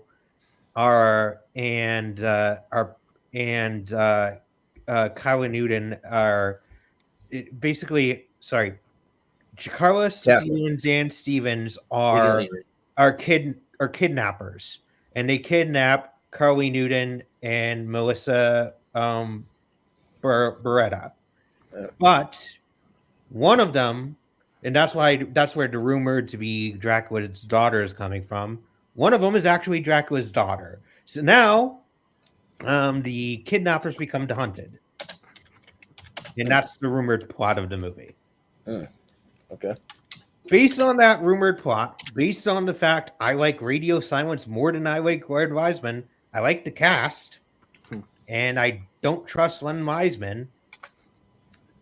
I'd go, again, it doesn't matter at this point. I would have gone Untitled Universal Monster movie. That'll probably get delayed till 2025. Probably. I think it would. It's been shot. It's been shot. So I think it would probably be end of 2024. Hey, I mean, speaking of things that have been shot and it took fucking forever, Borderlands. So there you go. Borderlands, which was shot like 2 or 3 years ago, right? It's already in the game. Borderlands, the Eli Roth adaptation, and we already have trailers for The Fall Guy, which another trailer I've seen about 12 times in the last month or two. But it's David Leitch. Well, speaking of kind of John Wick type stuff, David Leitch, who's kind of associated with that, directing that one. So there you go. So we'll go to me first. Yeah, I mean, the Borderland things intrigues me, but it worries me that it's just been sitting on the shelf for like 3 years, and apparently it's done. And Eli Roth has talked about how, I don't know, he's hinted that it may not be coming together like he wanted it to, or whatnot. Plus, Eli Roth is kind of hit or miss anyways with his movies.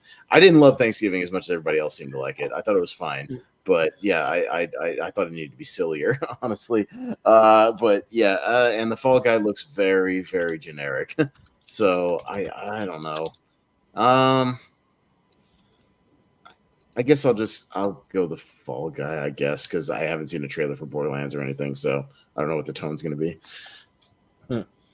Yeah. This one's interesting because the Borderlands. It sounds like a cool premise, but yeah, I'm not a huge Eli Roth guy. Like, it doesn't really do a lot for me, and I mean. But I like hearing Bobby Lee talk about it on his podcast all the time, and has stories from the set and all that stuff. It's just cool. But and if you just like straight up go to Google and look at Borderlands cast, Bobby Lee pops up as the number one cast. He's not number one build, but he'll pop up as that. But go to IMDb. I think he's joked that he barely has any lines actually. Yeah, right. For a while, but yeah, but so yeah, like I really love the Borderlands video games. I think they're a ton of fun, and but yeah, so I'm intrigued. The cast has me intrigued. I don't know what to think about like Kevin Hart doing more action and stuff too, but I don't know. But David Leitch though, like I've been a fan of his. Like I really loved Bullet Train. I thought that was really good. I like Deadpool 2 better than the first one. I thought Atomic Blonde had some cool moments. So maybe it wasn't all good, but it had cool moments. And same with Hobbs and Shaw, cool moments and stuff. And so yeah, I'll go with the Fall Guy because I've been a big Ryan Gosling fan recently. Like I'll watch almost anything he does as of right now. So yeah, the Fall Guy. GPO.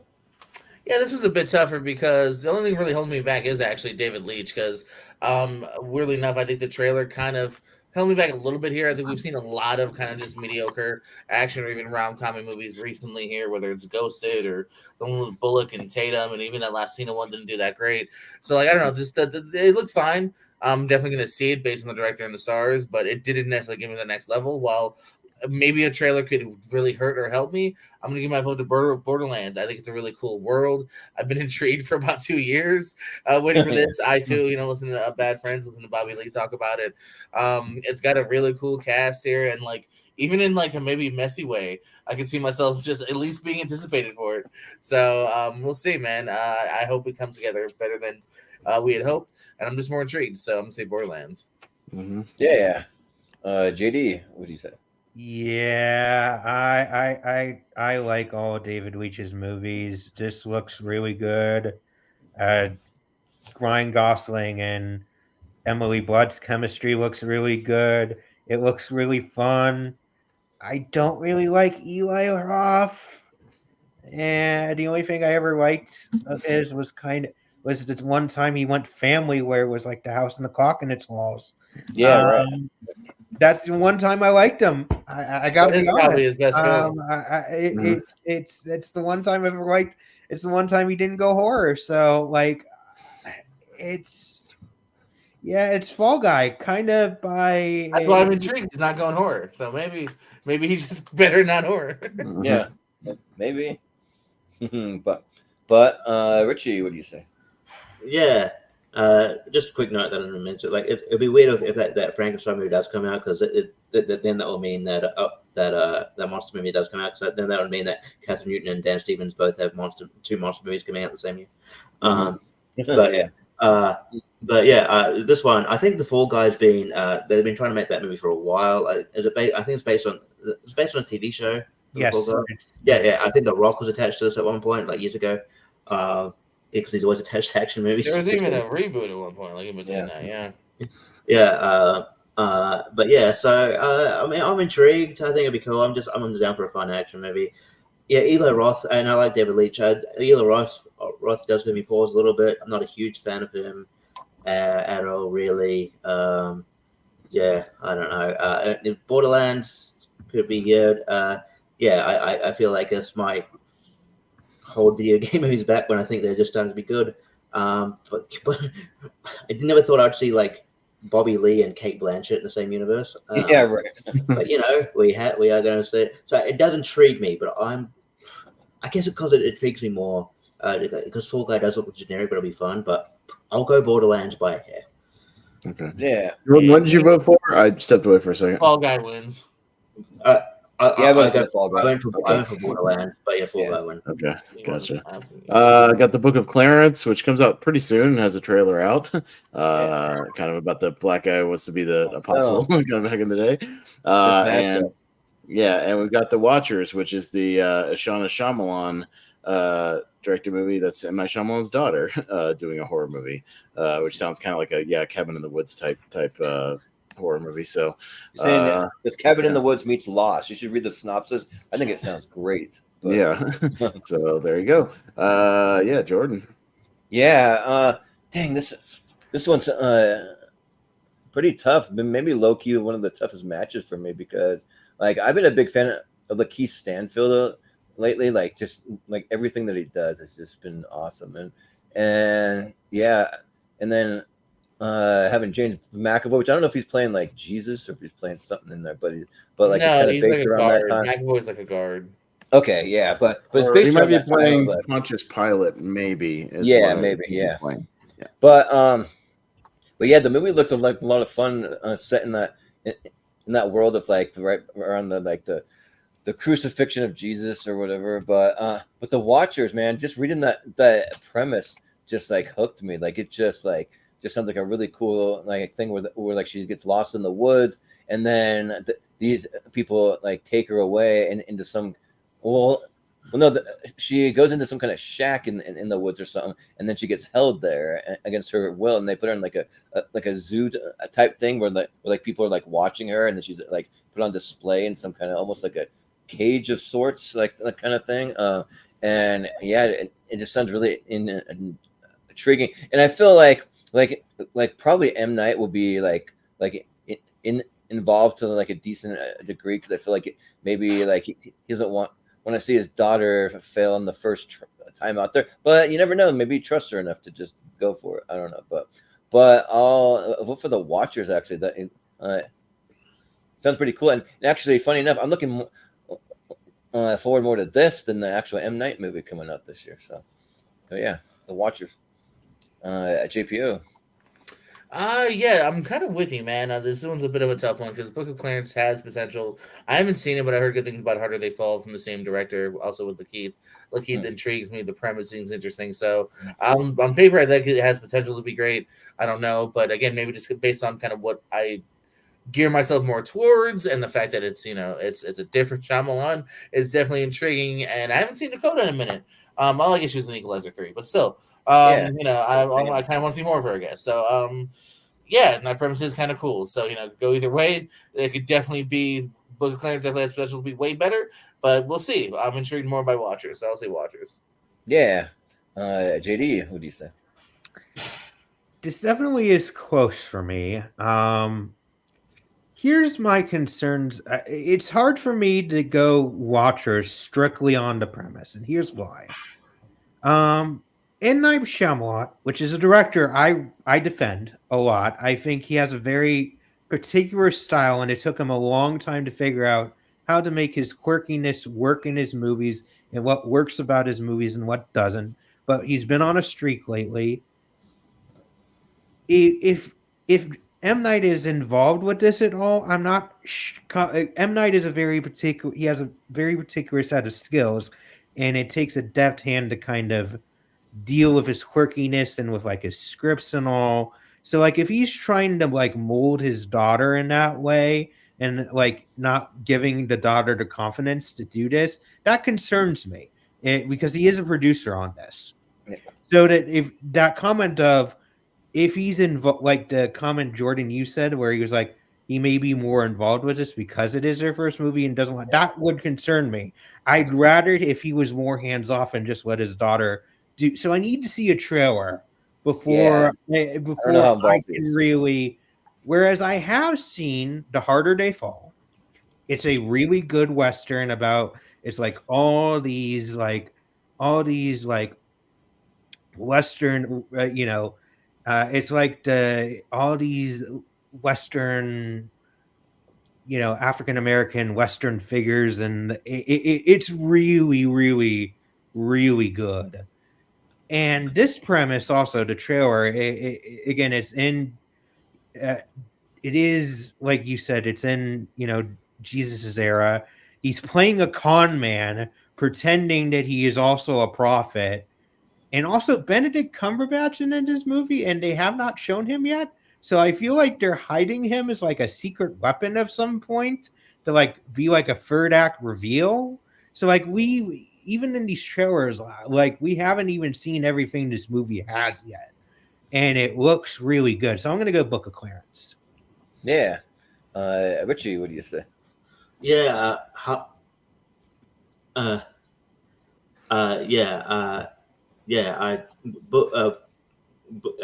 James Samuel intrigues me because How Do They Fall is great. It was my favorite of that year. I think it's amazing. But the Watchers intrigues me as well. M. Night Shyamalan's daughter. I wouldn't put too much stock in the producing thing. Might have just bankrolled it. So I don't know. I guess at the end of the day, I'm more intrigued.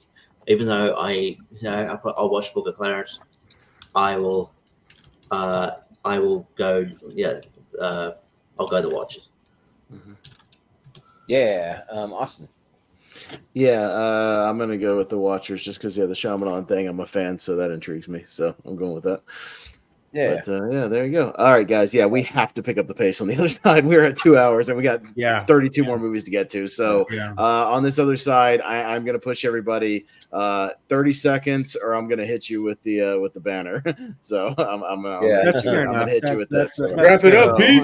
So I'm going to hit you with that on this side. I'm going to stick to it. Yeah. We're going very, very long, good. and we can't have a 5-hour show tonight. It's not going to happen. Yeah. So let's keep our thoughts short. I'll try to give the synopsis as quick as I can and the premise, and then let's go with it quickly. So, all right, why is this not going over? Come on. All right, there we go. All right, so we got Argyle, which again I've seen the trailer for 90,000 times, and we got the Fede Alvarez Alien movie. So there you go. All right, JPO. Kind of weird just because I think, again, it has potential to be really cool, Fede Alvarez, but again, just based on the fact that we've seen the trailer, it's kind of cool. It's a little different. It's not a sequel. John Cena, Argyle. Yeah. Yeah, I'm also gonna go Argyle because I think we need to see more from Alien Romulus before we really know what that is. So I've seen Argyle. It looks good. I'll go Argyle. Yeah. Richie. Yeah, the eclectic cast of Argyle intrigues me. It's a really wacky cast, like Henry Cavill. Henry Cavill and his weird haircut. What the hell Henry is his haircut in that movie? Dua Lipa and John Cena in the same movie. Plus that poster, that kitty. Come on. Yeah, and I feel like Alien Romulus is sort of, in my opinion, maybe I was just kind of out of the loop, but I feel like it's just a alien movie that came out of nowhere. I'm like, oh, there's an alien movie coming out this year? Okay, cool. And Fede Alvarez is a decent director, but I don't know, man. I feel like they need to give the Alien franchise a break for a bit. Just, I don't know. I love Alien, but yeah, I don't know. I'll go Argyle just so they stop playing the trailer. Yeah. Awesome. Well, that's why I'm not voting for Argyle, because I've seen that trailer too many goddamn times, and I'm over this movie already. It's almost like the Black Phone. I almost don't want to see it. And then they got delayed. And at least this new Alien movie, Richie, is what we've been talking about. It's not a Ridley Scott one, so Are you calling Trap Austin? And you can't look back. Sorry, it was right there. I had to say it. Yeah. So I'll go with Alien. Yeah. So I guess I've been getting pretty lucky. They haven't really been overplaying the Argyle trailer. I've only seen the trailer like 3 times. I've seen it with about it, so- every single movie the last 3 months. Every Yeah. single movie. Austin is right. It displayed a lot. A lot. But I do know, like a little bit, like 2 seconds behind the scene, is that like the theater managers can have a little say over what trailers get played and how often. A little say. So, but as far as the Alien movie goes, we just don't know enough yet. Like that's my thing. Like I just want to wait to like find out more before I say that I'm looking forward to it. So I mean, we'll wait and see. But I think Argyle looks like fun, especially the Sam Rockwell stuff. Like Sam Rockwell is one of my favorite actors. I think if anything, he might be able to carry it. So we'll see. But yeah, I'll go Argyle. From the twist of mind of Matthew Vaughn comes a PG-13 movie. So. Yeah. Well, you never know. None of it needs to be R-rated. I don't mind that. No, yeah. I'm just saying that's a weird marketing thing. From the twisted mind, and it's PG-13. So twisted that it's not rated R. Twisted, but you know, Suspicious Eyes must not be bloody twisted. Speaking of a movie that's definitely going to be PG-13? rated R, definitely not PG-13. Terrifier 3. Christmas Terrifier 3. Terrifier. Every time Suspicious Eyes starts, Austin must roll his eyes. Like, yeah, no, I'm like, oh, not again. No. We got Driveway Dolls, the Coen Brothers movie that we already have trailers for, and I'm sure Just one brother. Just one brother, but Ethan Coen. Yeah. Okay, Ethan Coen. There you go. JD. this is pretty easy for me. I have not seen any of the Terrifier movies. I don't have any interest to see the Terrifier movies. I know what they are. It just doesn't interest me. Driveway Dolls is so up my alley. The cast is great. I love Margaret Qualley. She's like one of my favorite actresses. Yeah, that and Coen Brothers, even if it's just one. Great. So yeah, Driveway Dolls. Yeah, sounds good. Richie. Yeah, I haven't seen any of the Terrifier movies yet, just because they're like on Shudder, and I don't have Shudder. Yeah, Richie doesn't want to spend $10. I don't want to spend, but like I've got so many other streaming services, it kind of adds up. Yeah. And then Driveway Dolls is meant to come out this year. Got pushed back. I'm intrigued, and it's also got Geraldine with Nathan, who's Australian. She was in Blockers and a few other things. Yeah. I mean, Terrifier 3 is up my alley, but I will also go Driveway Dolls. It's not up your alley. It was in the first two. Yeah.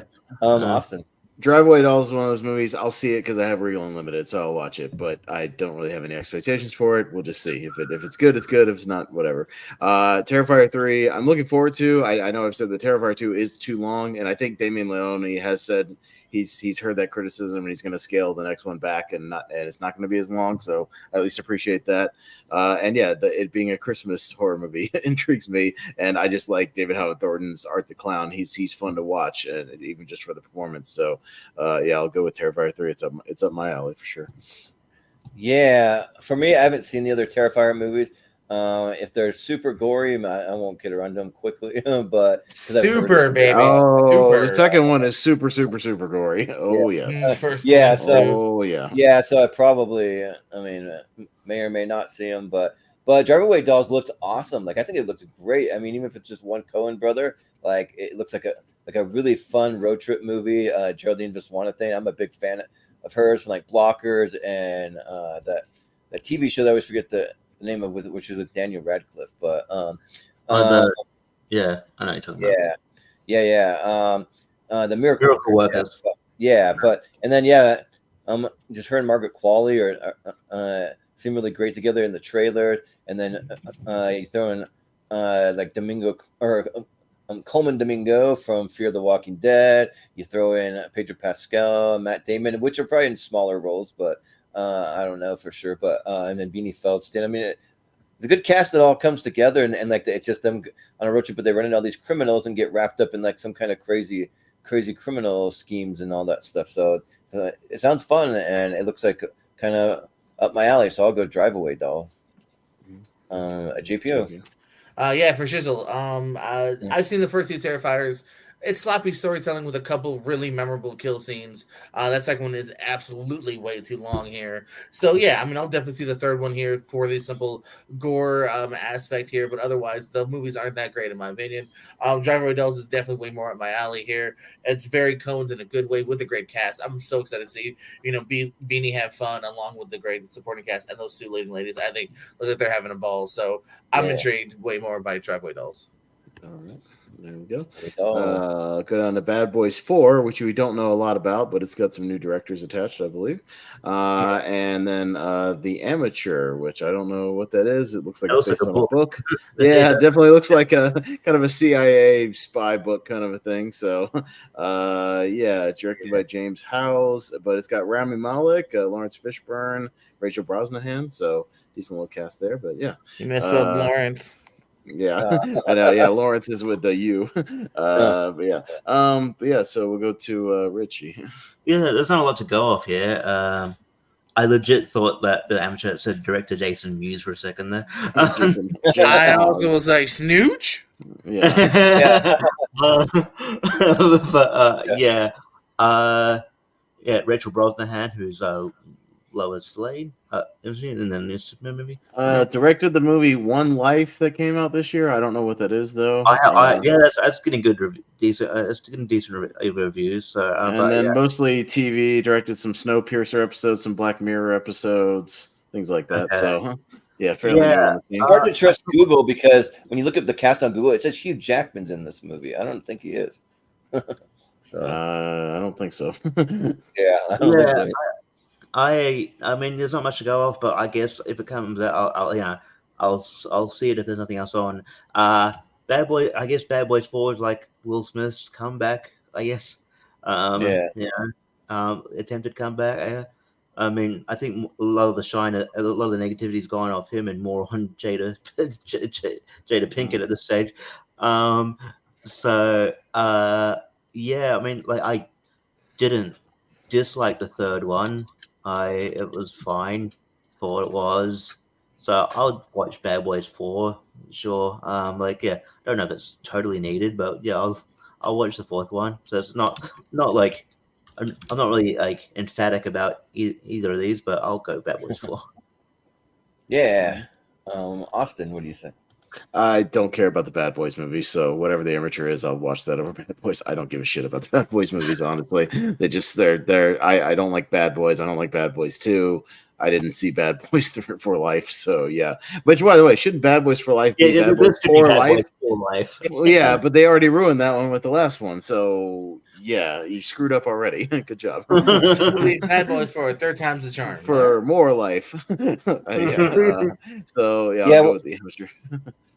If you go to Letterboxd, they call it Bad Boys Ride or Die. I don't know. So just what's on Letterboxd, but yeah, I'm not a huge Bad Boys fan either. Like I like both of the actors, but they're okay. Like I think the movies are just like a good kind of solid movies that like if you just need like a generic action like buddy cop movie, you could put them on and they're fine, but they're not anything that like I rush out to or like they're that great. I remember I didn't even get to see the end of Bad Boys 3 because I went to go see it right before work. I remember the movie didn't end in time and I had to like dip out a little early for work. But and because of COVID shutdown, it was one of the highest grossing movies of 2020. Yeah, right. so naturally to get a sequel. Yeah.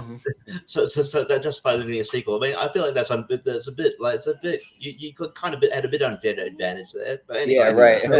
Yeah. Well, that money was pretty much made mostly before the world shut down. Yeah, right. But I'll go with The Amateur. I mean, it sounds kind of cool, like a code breaker and some like that action skills and all that. So.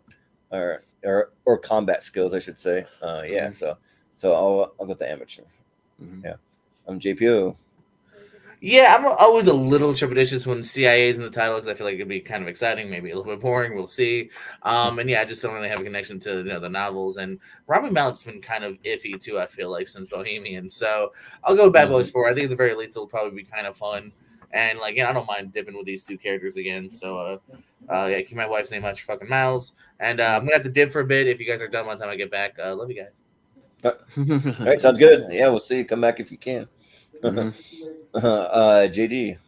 I think if The Amateur was going about against any other movie, it would have a tougher time. But we know what the Bad Boy movies are going to be. They're fine. They're fun. I know what it's going to be. I'm probably going to go see it. But the Amateur sounds like an intriguing premise.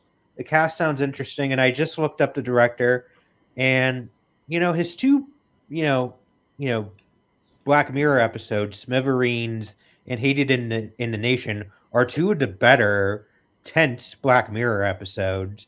So see there's the more last potential season. there. So I think that's why I'm gonna go with The Amateur. All right, there we go. So The Amateur actually moves on. Good reminder to go watch the new season of Black Mirror. Yeah.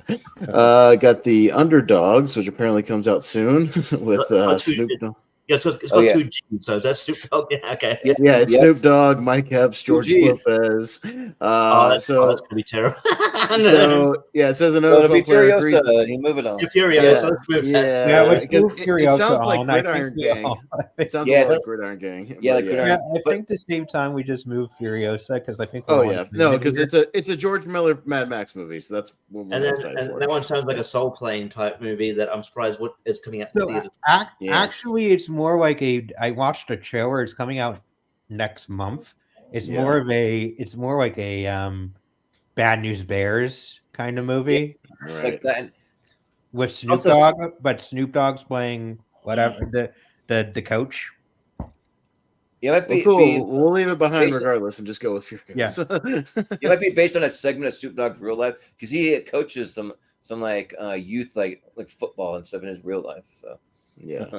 All right, we got Dune Part 2 and Alto Knights, whatever that is. That's the Robert De Niro can one. we move on Dune Chapter 2? Because I feel like that's I guess, but apparently De Niro's playing two roles in that movie, playing brothers, so he's playing two characters, two mob bosses. He's playing a mob boss back in the 60s. That sounds cool. But that also seems like a recipe for disaster. I think there's a discussion here. Okay. I think there's a discussion there. Yeah. Okay. I was trying to move things along, but I think there's a discussion here because there's a reason why I might vote for what I vote for. It's because I'm up first. Because again, I haven't watched Dune Part 1 yet. It's one I missed in theaters. I'm gonna watch it before the second one comes out, and then just go to the theater and watch it.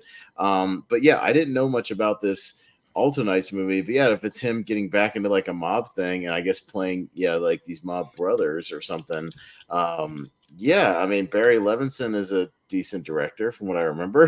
The name we're gonna call it Wise Guys. That's the one that got switched. Yeah. Oh, is it? Yeah. Okay, but Barry Levinson, directed Rain Man and Wag the Dog, things like that. So yeah, he's a good director. I'll actually go Alto Knights here just because I haven't watched Dune Part 1 yet. So yeah. Yeah, I mean, it's really just like a Robert De Niro a movie. I mean, most of the other cast are like people I don't know that much. I think Deborah Messing is in that, but that's the only name that I noticed that I recognize. But and honestly, the first Dune, I was underwhelmed by it. Like I thought it was just fine. Like I thought it was kind of boring, and like there's not a lot to it. But the Have sequel you seen David Lynch Dune? I've seen like bits and pieces of it. And it looks really weird. That movie's boring. Boring. Yeah.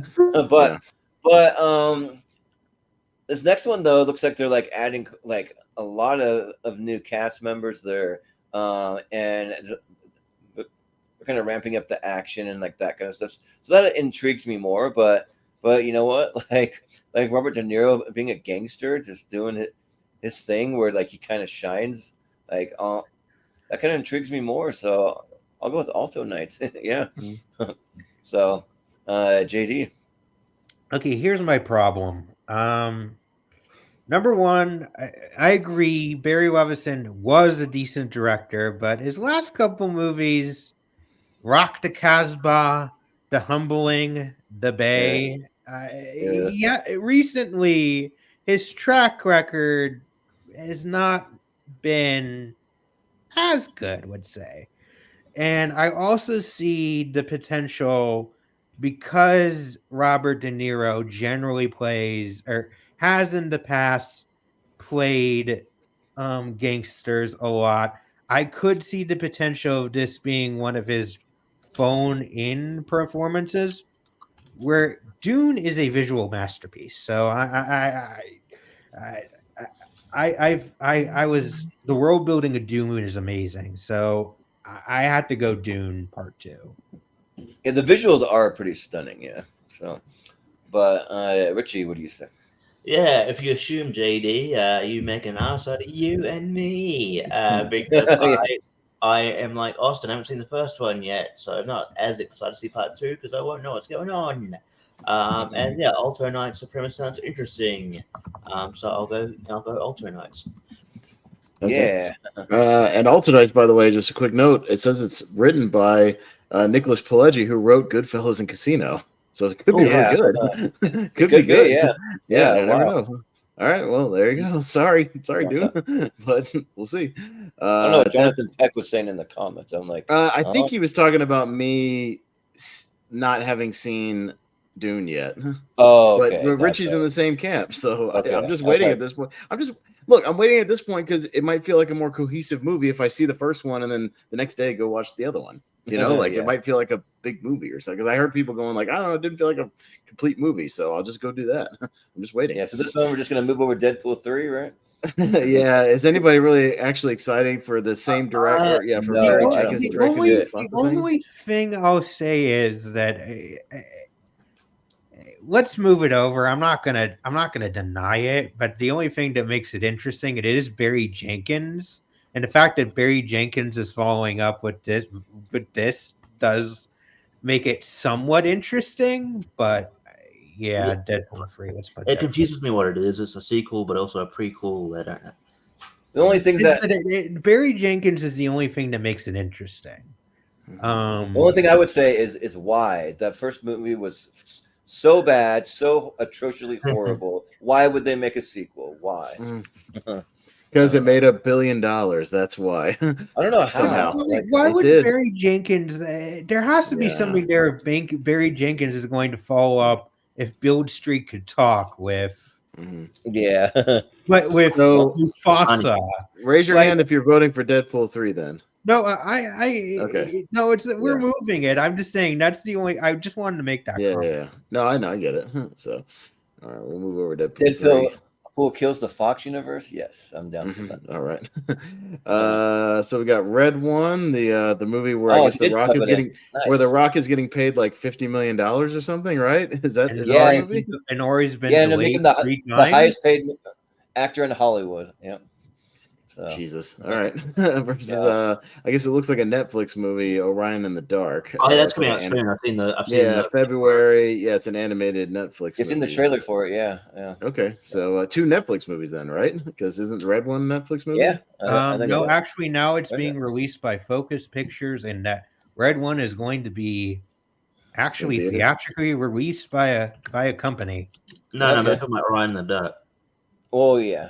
No, I was talking about Red One. I thought Red One was a Netflix movie. It was Amazon Prime, but now it's being. I think it's going to be released by Focus. I thought it was Focus. They said. Okay. Yeah. All right. But anyways, Jordan, you're up. So. Yeah. So, I think that I'm trying to remember what Orion in the Dark was about because I know I've seen the trailers. Do you want me to help you, Jordan? I can. It follows Orion, a young boy who is afraid of heights, pets, and rendered nearly catatonic. Oh yes, one with the light and the dark. The pair, the dark, and the dark takes Orion on a nightmare trip to prove the youngster that the only thing that he has to fear is fear itself. And it has the voice of Jacob Tremblay for the main kid, and Paul Walter Hauser and Werner Herzog. Yeah, right. Yes, we all have to fear life itself and the dark, eternal slumber that is when we sleep that we might not wake up. Yeah, right. But I mean, if you want to hear a great impression, John Oliver's impression of Werner Herzog as a DJ. Oh yeah, life is fleeting. Next up, back into top 10 is Taylor Swift and her new song. It's like, allow me to drop a beat on you. Yeah, but I mean, so it's kind of interesting because like I'm a big Christmas guy, and if it's a good Christmas movie, I mean, it's got The Rock, but it's got also Chris Evans in it and J.K. Simmons, and like they all intrigue me.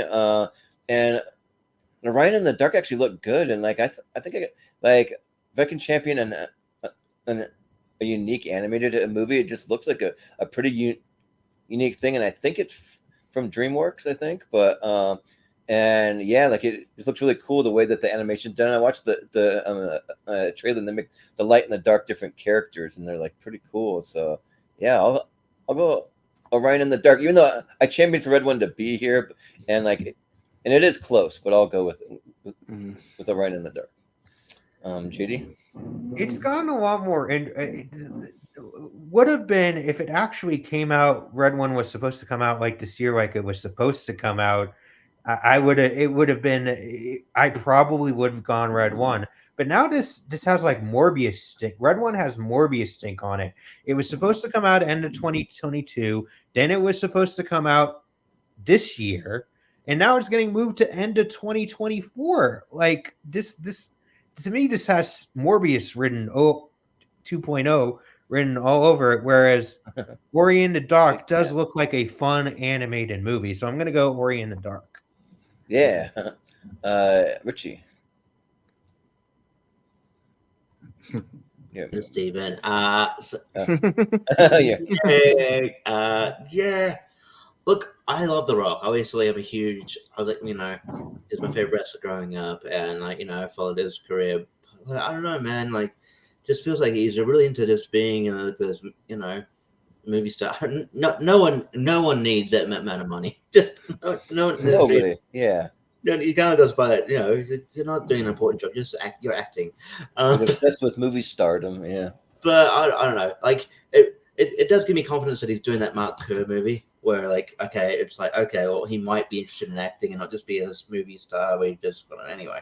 It looks interesting, but I think the more interesting premise is Orion in the Dark. So I'll go that. Yeah. Austin. Yeah, I'm just not the animated guy, so I probably would have voted for Red One just because I'm intrigued to see the movie. And sorry, they went from sawing to hammering and now drilling, and it's fucking 9:00 at night. I'm getting pretty pissed off right now. Yeah, right. But I can't leave the stream to go up there and ask what the hell's going on because I'm running this bracket. Oh yeah, sure. I would, but I can't. So sorry, I'm trying to mute myself every time I do it. But yeah, I just have to see what the justification is for the salary, and if the movie stinks, then I doubt Rock will ever get that payday again, or if it doesn't perform, whatever it is. So we'll see. I think the fact that he's going to do that, Mark Bio, speaks more to the fact that maybe this isn't good because it has been delayed 3 times. Like, that to me, like, I was really looking forward to this movie, but yeah, it scares me how much this has been moved. Well, Jake Kasdan, he directed the 2 Jumanji movies, so and those were pretty good. Yeah. All right, we got the Roadhouse, the Jake Gyllenhaal Roadhouse movie, which I feel like has been in development for 3 years. I feel like I've been hearing about this movie forever. But yeah, Doug Liman's doing it, and then we've got whatever this Stranger thing. It's it's a movie, it's a TV show, it's a movie, it's a 3-part movie, a 1-part movie. I don't know what the hell this thing is. I keep seeing different reports about it. Now they're saying it's going to be like a TV show. I have no idea what the hell this Rennie Harlan Stranger thing is. But yeah, they don't have an official trailer out for it, but they have a clip from it. You can watch a clip from the movie. It's kind of weird. I don't know why they're doing that, but JD, but yeah, it's the Rennie Harlan Strangers thing, whatever that is. So yeah, there you go. Yeah, and then also Roadhouse too. You can only see it if you watch the Amazon 2024 preview of what's coming up. You see a brief clip from it, so it's in there. Mm-hmm. Yeah. My first. Yeah.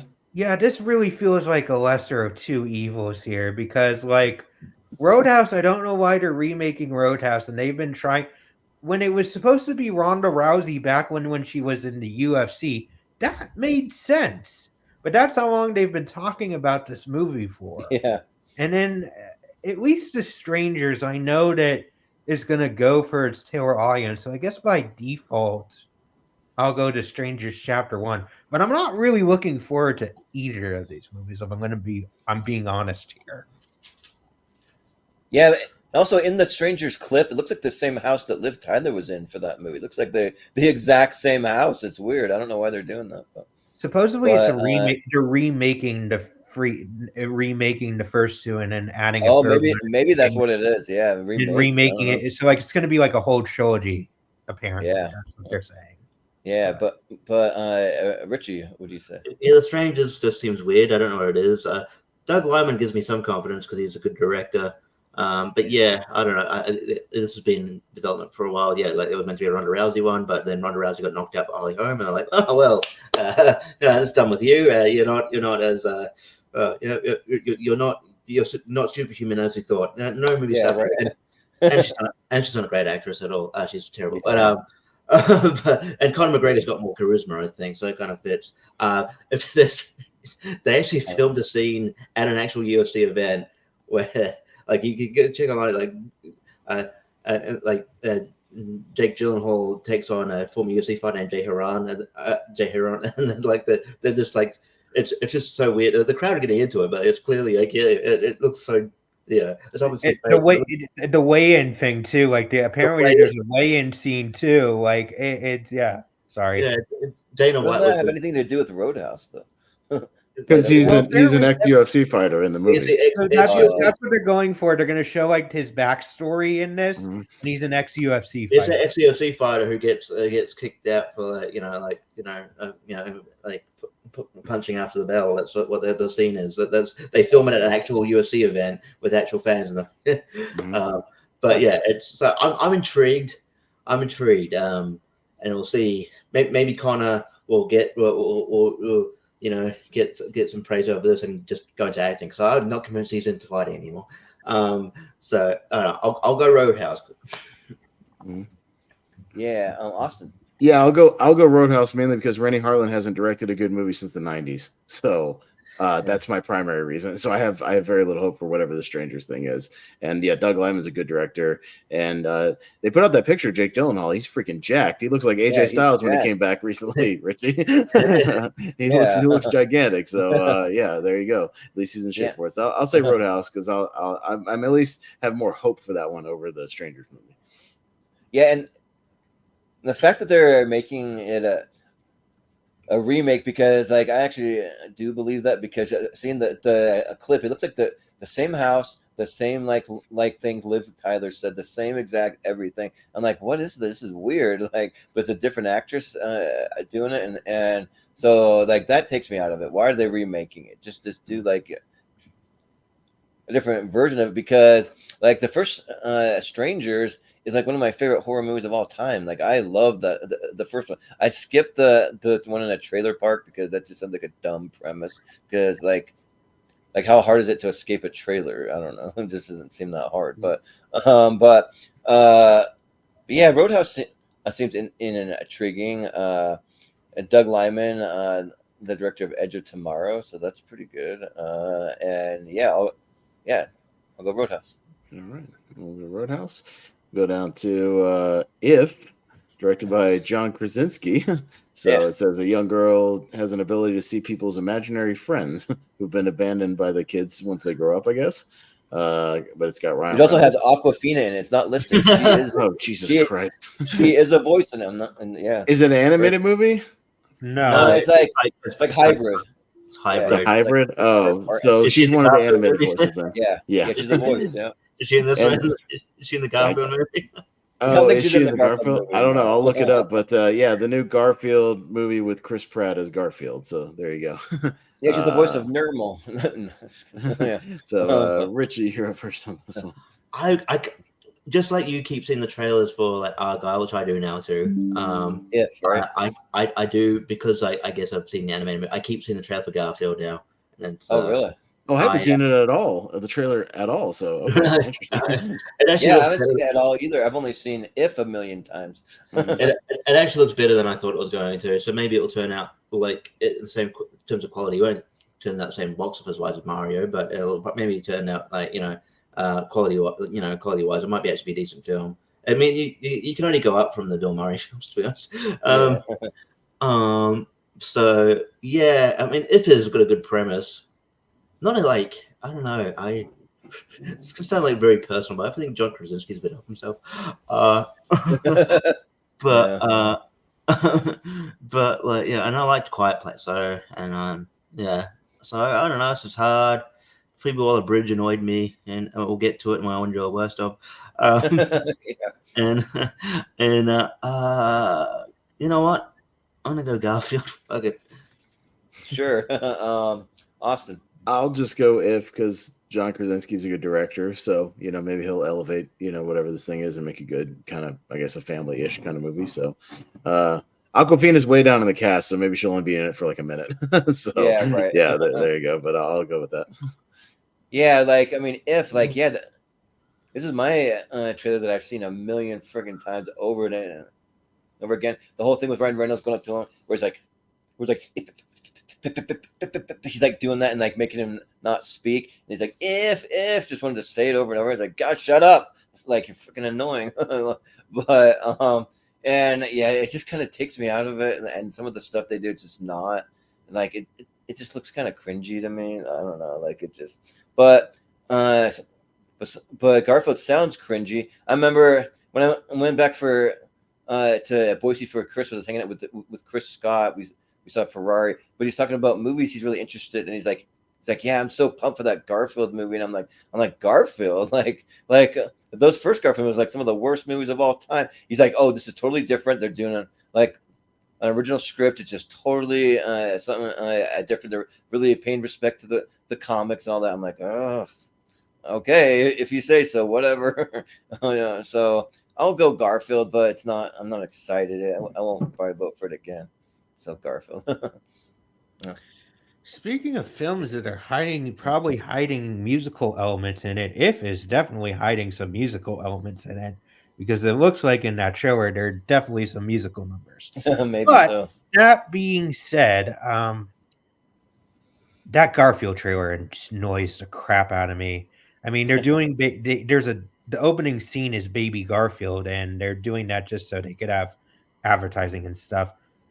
And If looks that annoying Jordan scene aside that you mentioned, it looks charming for the most part, whereas I don't think Garfield does.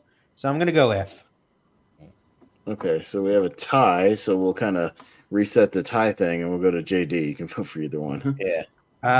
F. Okay, all right. Baby Garfield. Baby Oh, speaking of imaginary right. friends, we got Imaginary, Yeah. which is a trailer out for with like the little thing, and but we actually talked about directed by Jeff Wadlow, who makes bad movies repeatedly and continues to work. Versus Horizon, an American Saga. It looks like it's a first part of a kind of a western, but it's a Kevin Costner western. So and both chapters come out this year. From what I can tell, pretty close to each other. So yeah. Okay. Yeah, in the teaser trailer, they say that like a 2-part event or something. Yeah. It's got your boy Sam Worthington, your fellow Aussie, Richie. And also, just so you guys know, eventually this is going to be recut into a mini series. So, and it's going to be That's what it looks like. It looks like they're going to be 4 of these. So they're going to be there. This is the first one. Apparently, he's going to do 3 more of these. Interesting. It's like a whole thing. Well, who's up first? Me. And yeah, we've talked about it. Me and Richie have talked about Jeff Wadlow.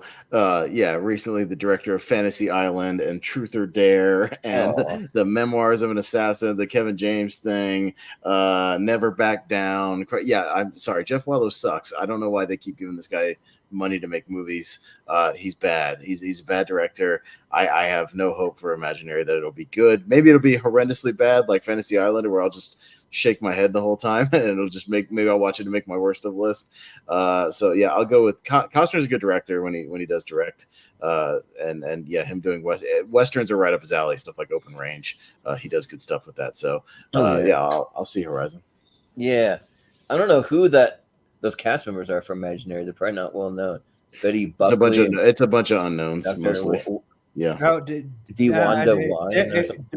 DeWanda Wise was in Jurassic World Dominion. She was the African American pilot that appears. In okay. I know that. Okay.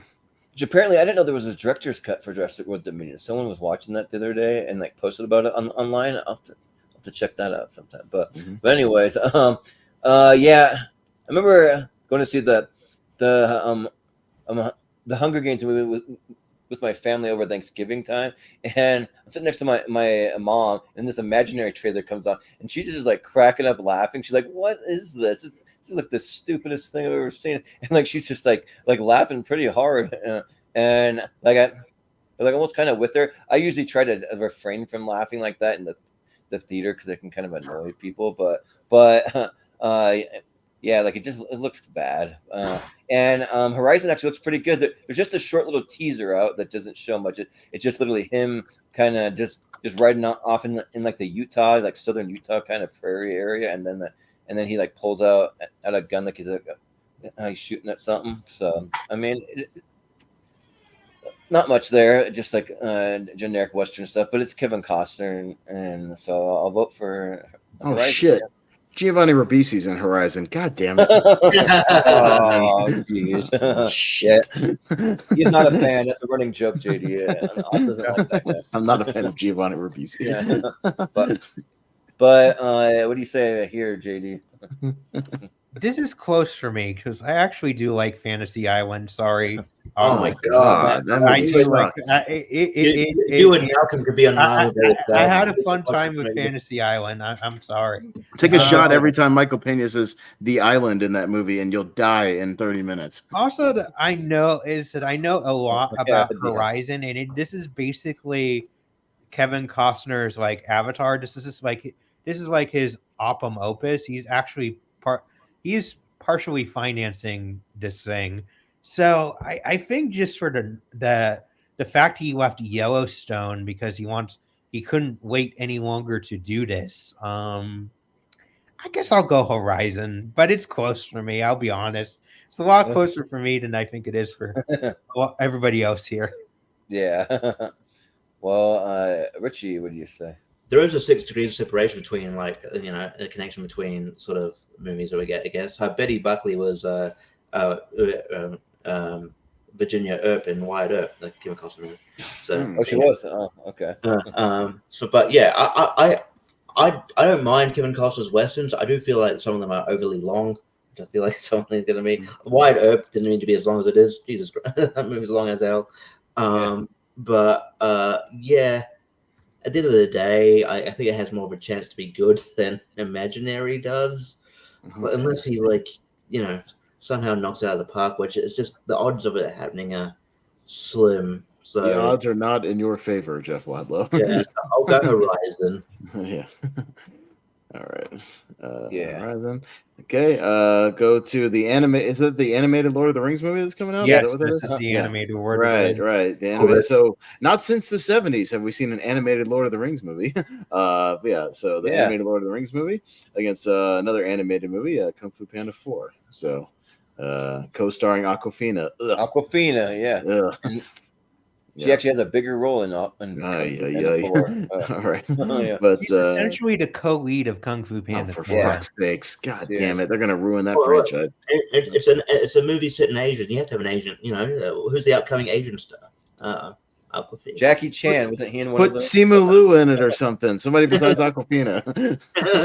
How about Michelle Yao? Get her instead. She's a good actress. Yeah, right. Yeah.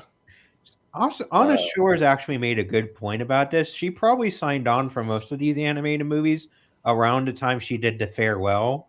And so she was trying to do something different. So she probably got all these roles based on that. And we're just now seeing the end of the end tail of that. Well, I will say this. At least apparently Ke Kwan is in it. So that's good for him. Yeah. So he's got a voice on it. There you go. Cool. All right. Is it me first? Yeah, so I'm a little not totally sure what the animated Lord of the Rings is going to be because it's got an Asian director. That's not to say is it going to be like an anime style type of movie or is it going to be just regular animation? Supposedly, this is supposed to be theatrically released. Yeah, I just don't want to see any kind of Lord of the Rings in like an anime style. I don't want that. I just want just regular straight up animation. So it's hard. I just don't know enough about it, and I'd like to see a trailer or see a little more. So I mean, I'll for that reason I'll have to vote Kung Fu Panda 4. I usually like most of the Kung Fu Panda movies too, so usually pretty good. And it looks like they're bringing back one of the villains from one of the other Kung Fu Panda movies, and yeah, I think it looks pretty good. So yeah, I'll go Kung Fu Panda 4. JD, what do you say? See, I'm going to go in the opposite direction. I don't think it's going to be anime. It would probably be CGI animated, is if I had to guess. And Yeah. also, the premise of the Lord of the Rings is just so it is basically a prequel involving the Shield Maidens of Rohan, which I don't know what that means. how Helm's Deep becomes the Legend of Helm's Deep, I do. which to me just the lore of Lord of the Rings is so fascinating that I have to go. Yeah. I have to go that route. So. Yeah, probably if I knew a little more about it, like could see a trailer, then I'd probably vote for it, but I don't yet. So, but Richie? Yeah, just quickly, the filmography of Mike Mitchell, the director of Kung Fu Panda 4, is fucking weird. He directed Juice Bigelow, Male Gigolo. That was his first film. Surviving Christmas, Sky High. I love Sky High though. Sky High is actually underrated. Sky High is great. The worst Shrek movie, Shrek Forever After. Oh wait, I actually kind of like that movie. Shrek Forever After. Alvin and the Chipmunks, Shipwrecked. Oh, The SpongeBob movie, Sponge Out of Water. Trolls. The Lego Movie 2, the second part, and yeah, now he's signed up for Kung Fu Panda 4. That's a weird one. That's a really weird. That's a real mismatch of good and bad movies. Yeah. Right. Real roller coaster there. I just can't believe he Juice Bigelow, Male Gigolo. That was his first movie. Yeah, that's the first one in that, and then all those like kids movies. Yeah. I'd probably see Lord of the Rings. I'm not a huge Lord of the Rings guy. I respect them though, and I'll probably watch it. But yeah, I love Kung Fu Panda. I've seen the trailer. This is the trailer I've seen a few times as well. But it looks pretty cool. It does. Yeah, it's. I think I mentioned it. It's kind of it's got very. It's just sort of it's got very like the villains have got very Crash Bandicoot vibes. I do. I'm glad I wanted to be in this world again, which would be kind of cool. Despite Aquafina hitting the cast. So yeah, it should be interesting. I'll go Kung Fu Panda 4. Jack Black appeared at UFC the other day, just accompanying Wonder Boy Stephen Thompson to the ring because Stephen Thompson has that Tenacious D song Wonder Boy coming out. So he does. Jack Black's in the background going, wow.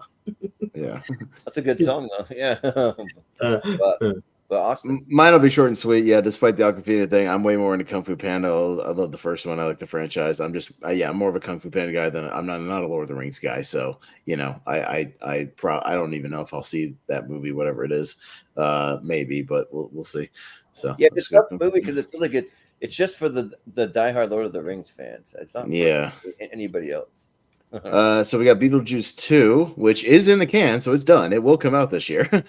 Tim Burton said that even before the strikes, he said he was like 90% done with it, so it will come out. He said he had 1 day of shooting left. That's what he said. Yeah, that was it. So probably just 1 day and a couple of reshoots. So yeah, it'll come out because it's done.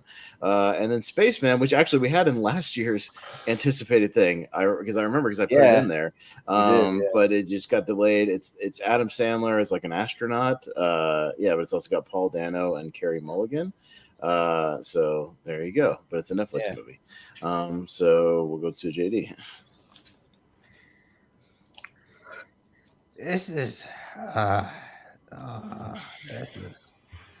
tough because I love the first Beetlejuice, but like Tim Burton's been so missed lately. It breaks my heart. Yeah, it breaks. But he directed the Wednesday series. People like that. It's good. Yeah.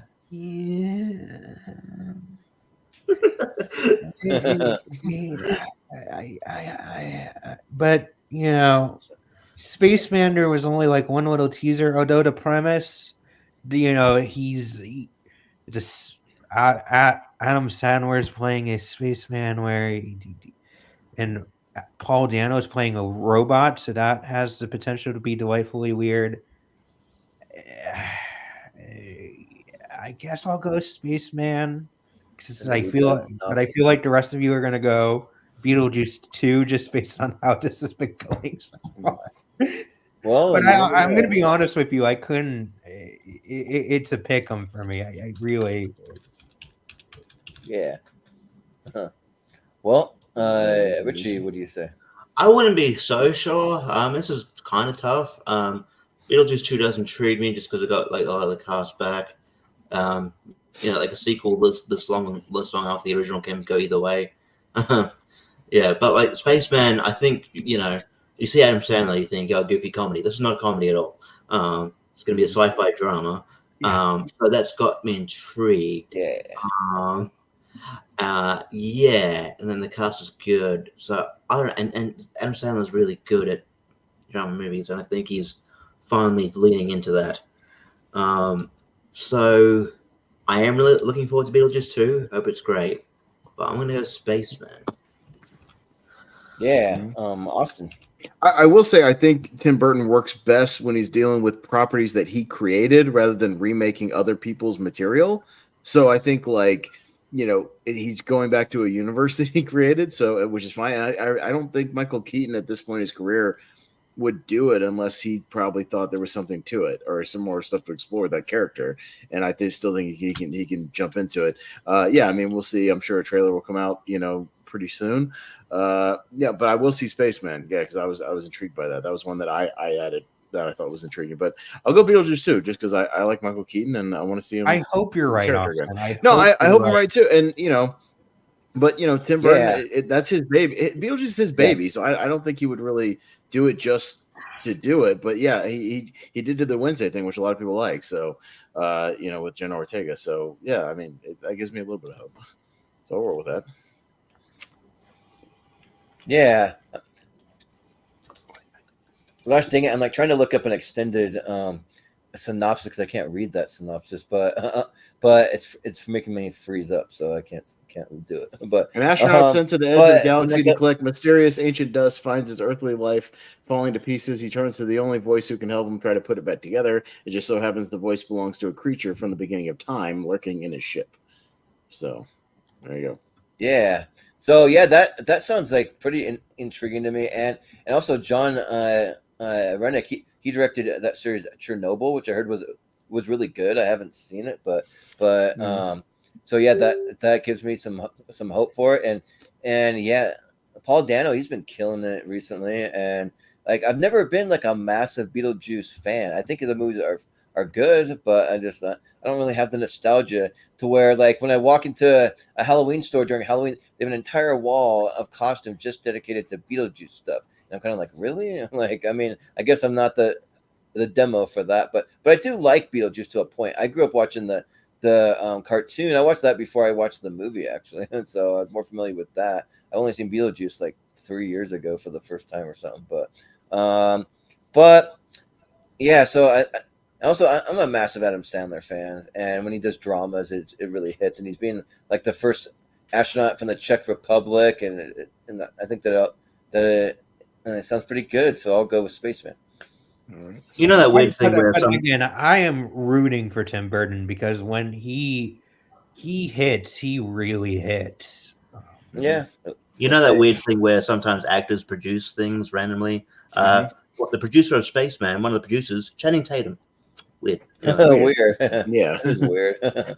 All right, so we got Lift, which is a F. Gary Gray movie. It's a Netflix movie coming out in a couple weeks. Yeah, very soon. And I guess we've got an Omen prequel. So the first Omen. All right. I feel like we've had that already. Yeah. So all right. Yes. Yeah, there you go. But yeah. So all right. And I guess Lift is a airplane heist movie with Kevin Hart, Kevin James, Vincent D'Onofrio, Sam Worthington, and yeah, there you go. Yeah, who's up first? Richie. Okay. Man, I'm not excited about either of these, to be honest. Yeah. Ask. We just skipped this. Oh, you mean yeah, right. I'm sick and tired of these stupid generic Kevin Hart comedies on Netflix. I don't even think Lift is supposed to be a comedy. I'll have a look, but it is a comedy. He's playing like a again a con man who gets It caught. says action comedy, so it's another Netflix Okay. Kevin Hart action Alright. comedy. Roll your eyes. It's All not right. Yeah. Well, you know, It was the trailer was very jokey. I was going to say Stick that. to stand up, Kevin Hart. That's all you're good at. but yeah, like it's not Kevin Hart that like worries me. It's Kevin James. he's right. He's not. The only thing he's done that's decent is like okay, he's Here Comes the Boom, maybe. like Hitch and Here Comes the Boom and King of Queens. Yeah, and the First Omen. I am not like I feel like we've heard this story heaps of times. Well, we're rehashing this again. The cast is Nell Tiger Free. I don't even know what that even says. I don't know. That's a name. I didn't know. I'll guess. Well, I'll go the First Omen because it's got Bill Nighy in it and he's cool. There you go. Yeah. It's got the guy from The Witch in it too. The Ralph Ineson, the guy from The Witch and The Creator recently. So yeah. Whatever. Yeah. Right. Yeah. Because for me, I guess went a little overboard and I ranked on my letterbox something 77 movies. I have listed 76 overall, so that tells you I don't give a shit about that. Well, and then, but as a side thing, I'll vote for the First Omen, Jordan, because sure, yeah, because I didn't vote yet, but you had a pretty pause, so I thought, okay, you're just gonna stop there. All right, I'll go. No, I was. Richie paused. Yeah. Well, what were you saying then? Like you said, like I didn't say anything. You talked for like a little bit. I thought you're having your turn. Sorry. No, I was just saying I'm past territory as well, but I'm more likely to watch a horror movie than yet another shitty Kevin Hart comedy. That's all I was gonna say. So I'll vote for the First Omen. Yeah. If for some reason I thought you'd already voted. Sorry, but the First Omen I have at 64, but then again that's out of 77 I have on here, so pretty low also, but I'll go the First Omen, sure. Mm-hmm. Yeah. JD? Yeah, this feels like a default thing. The two things I can hold on to is Neil Tiger Tree 3 was on it was in Servant, that M. Night Shyamalan Apple TV show, and she's not bad in it. And Bill Nighy, who's never bad in anything. So I guess again, it's a default thing, but put First Omen on there. Yeah. All right. I mean, F. Gary Gray hasn't had anything good since he did Straight Outta Compton, so I'll give him that, and Law Abiding Citizen. But yeah, he's done. I love Fate of the Furious. Fate of the Furious was not great. Men in Black International, not great. Yeah, Negotiators, okay at best. So he put Karate Kid 2. We don't know what this Karate Kid movie that's coming out is. Because we do. It's a sequel to the Will Smith Karate Kid because Jackie Chan is back, but it's also a sequel to the original Karate Kid because Ralph Macchio is also in it. Mm-hmm. So it's like both of them teaming up together to train somebody is what it sounds like. So that's why he said the Karate Kid 2. Right. It has a release date, so because technically it is Jackie Chan is confirmed to be playing the same role. Right. And then we have Trap, which is the next Shyamalan movie. It says it's just set at a thriller set at a concert, but Josh Hartnett is the star of it. So there you go.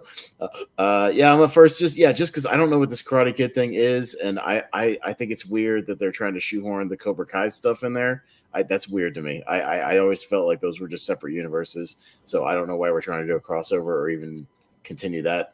The Jackie Chan one, I don't know. I'm a Shyamalan guy, so I'll watch anything he does. I love Knock at the Cabin this past year, so he can be up and down, but when he sticks to small stuff, I think is when he works. And this looks like it'll be another kind of small movie, one location type thing. So I'm down for that. So I'll say Trap.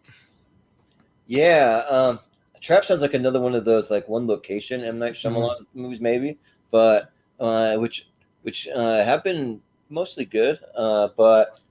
Like for the Karate Kid stuff, yeah, like I don't care about the Jackie Chan universe of it all, but I do care a lot about the Ralph Macchio part of it all. So, and that part really intrigues me, and hopefully they can do something good with it. So, I'm actually pretty intrigued. But the Karate Kid, like I'm curious to see what they're gonna do. I'll go see it, like probably opening weekend. Like honestly, so I'll go with the Karate Kid. So, JD. To be clear, I will see both. But like Austin said, I when when M Night cooks, he really cooks, and he has a particular way about dialogue that few other people can do, and few other people can make work. And I feel like for me, he's been firing on all cylinders lately. The Visit, Split. I even like Glass. I like Glass. Yeah. Old, like Knock at the Cabin, I agree, is one of the best things he's done in years. So yeah, I'm ready to go see. I'm ready for Trap. I'm ready for Trap. Yeah. Yeah. Richie, what do you say? It's interesting that Jackie Chan and Ralph Macchio team up. So I don't know what Jackie Chan would know about karate, considering he did kung fu in the movie. In the movie. Yeah. So I don't know. I felt like this movie was just announced, and I didn't think it was going to come out this quickly. I know. Yeah, that's quick. I thought it was just going to be a thing where it's like, okay, in a couple of years, all right, they're talking about it. But okay, it's just, and then I just saw it on people's lists. So I'm like, okay, it's coming out. All right, seems a bit weird. But yeah, I feel like I know what I'm getting. I sort of know. Yeah, I like M. Night Shyamalan. He's just, you never know what you're going to get with him. But like, yeah, it's always intriguing. So I'm looking forward to Trap, and it's just, yeah, like I don't know. I just, if more information comes out about Karate Kid, I might be more interested. But I'll go Trap. Well, and Hartnett, I think, is on a bit of a comeback because he's been in some good movies lately. So I'm happy. Yeah, he's one of the best parts of Oppenheimer, even though I don't love it. He was one of the. I feel like the reason they can get the Karate Kid out so fast is because they're probably not going to go all crazy like Cobra Kai. It's probably going to be more like original Karate Kid, where there's just a couple set pieces that are big. Yeah. Story, yeah. But apparently, though, M. Night Shyamalan, like during COVID, he wrote like 18 scripts or something crazy. He's got a lot of stuff. Me and Richie are excited for this movie, and I'm sad I got pushed back. Yes. Yeah. Actually, this is really tough. This is tough. This one's ironically tough. We'll talk about it. But yes, I agree. This is ironically the toughest round for me by far. So so we should say, okay, so it's Venom 3, another new director, by the way. Different directors for each one of these things, because what's his name's not coming back for it. Homeboy. I can't. Why am I blanking on his name? Fucking Gollum. What's his name? Andy Serkis. What? Andy Serkis. Yeah, it's not directing this one. It's another new director. But there we go. Venom 3 and Challengers, which was supposed to come out like a few months ago. Got delayed. Yeah, April or something. Yeah, but it's Luca Guadagnino who did Bones and all. But yeah, that's the Zendaya movie where she has like a threesome with the two guys, and then I don't know. We'll talk about it, but Jordan, give your thoughts first. But me and Richie, I'm sure we'll talk about it when we get there. Yeah, she's like a tennis player, Zendaya, and she is like doing some weird like she's in like poly stuff. Yeah, whatever the sexual things that she's like a tennis player that becomes a sex symbol. It's in a really weird way, though. It's kind of if you watch the trailers and like honestly, like I haven't really cared about any of these Venom movies. I think they've been stupid. I think they've been absolutely. I love them. I love them. I agree. I just don't understand what they're like. Just like Tom Hardy's acting weird. The whole Venom voice, like a turd in the wind, and the blah blah blah, like all the stupid like. Tom Hardy knows what he's doing. That's the thing. And like I don't know, like he just seems like a bumbling idiot, like in the movie. And like they better have a Spider-Man in this movie for like part of it. They better this is getting like ridiculous to not at this point. You gotta have Spider-Man in it, like somehow, like even if it's a small little scene or something. But I'm just, oh man, for as big of a Spider-Man guy, I freaking love a Venom. I got my Venom like my pop figure right there. So I mean, but. I'm just intrigued by this Challengers thing because I'm not a Zendaya fan. Like like at all, but maybe in this type of role, maybe she'd be more interesting, or like a so bad it's good kind of thing. So I would probably see Challengers. I'll just vote for that. So yeah, JD. So here's the thing. I'm actually very much looking forward to both of these movies. Before that slander, probably was going to go for Challengers. It really does look fascinating, and she kind of, again, she's putting them against each other. She's like a kingmaker of some kind. Looks like she some broke her ulterior leg and motives. is now a coach. But that being said, I will not take this Venom slander. Venom movies are great. Tom Hardy knows exactly what he's doing, and in the second one, they just leaned into what worked about the first Venom and does it like times 100. And he had Woody Harrelson. The romance it is a romance between Eddie Brock and Venom, and they just lean into that, like they lean into that full Hardy. And I'm going Venom free because I just can't. I can't take this Venom. Well, they released a trailer, and you just see like a scene of Peter Parker coming in, and then you see the symbiote suit like slowly take him over, and it becomes like the black like Spider-Man suit. Like that might hook me. That would be cool. So I really hope we get that. But Richie, what do you say? Look, I don't want to dampen your anticipation of Venom 3. So Kelly Marcel is more British. Is she more a British screenwriter? Looks like she might be more fitting to write Challenges because she wrote 50 Shades of Grey. So there you go. Oh my God, that's great. That means we're gonna get more no, it says she wrote the first 2 Venom movies though. She's just moving up to director. Oh, okay. Maybe gloss over that. Challenges looks like gloriously bad. I was looking forward to putting it on my worst list. I thought it was going to be, I didn't know about Hypnotic. I thought it was going to be that kind of movie. Well, next year you can do it, Richie. I don't feel like there's a chance that's going to be good. Like, some movies going to intrigue me. I don't think there's a chance it's going to, Zendaya getting tag teamed by tennis players.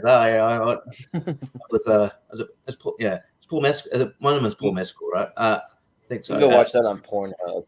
And it looks dumb. I think it was that stupid cover of it. Was it Crazy in Love or something? The trailer looks like so very Lifetime-y. It looks like a Skinamax movie. Just say it. Skinamax movie. That's the guy who did Call Me by Your Name in Suspiria, so that's not entirely shocking. But this movie looks so bad. But I guess if we're going for like quality, I wasn't a huge fan of Let There Be Carnage, but I like the first one a lot. Even the dumb Eminem song. Eminem,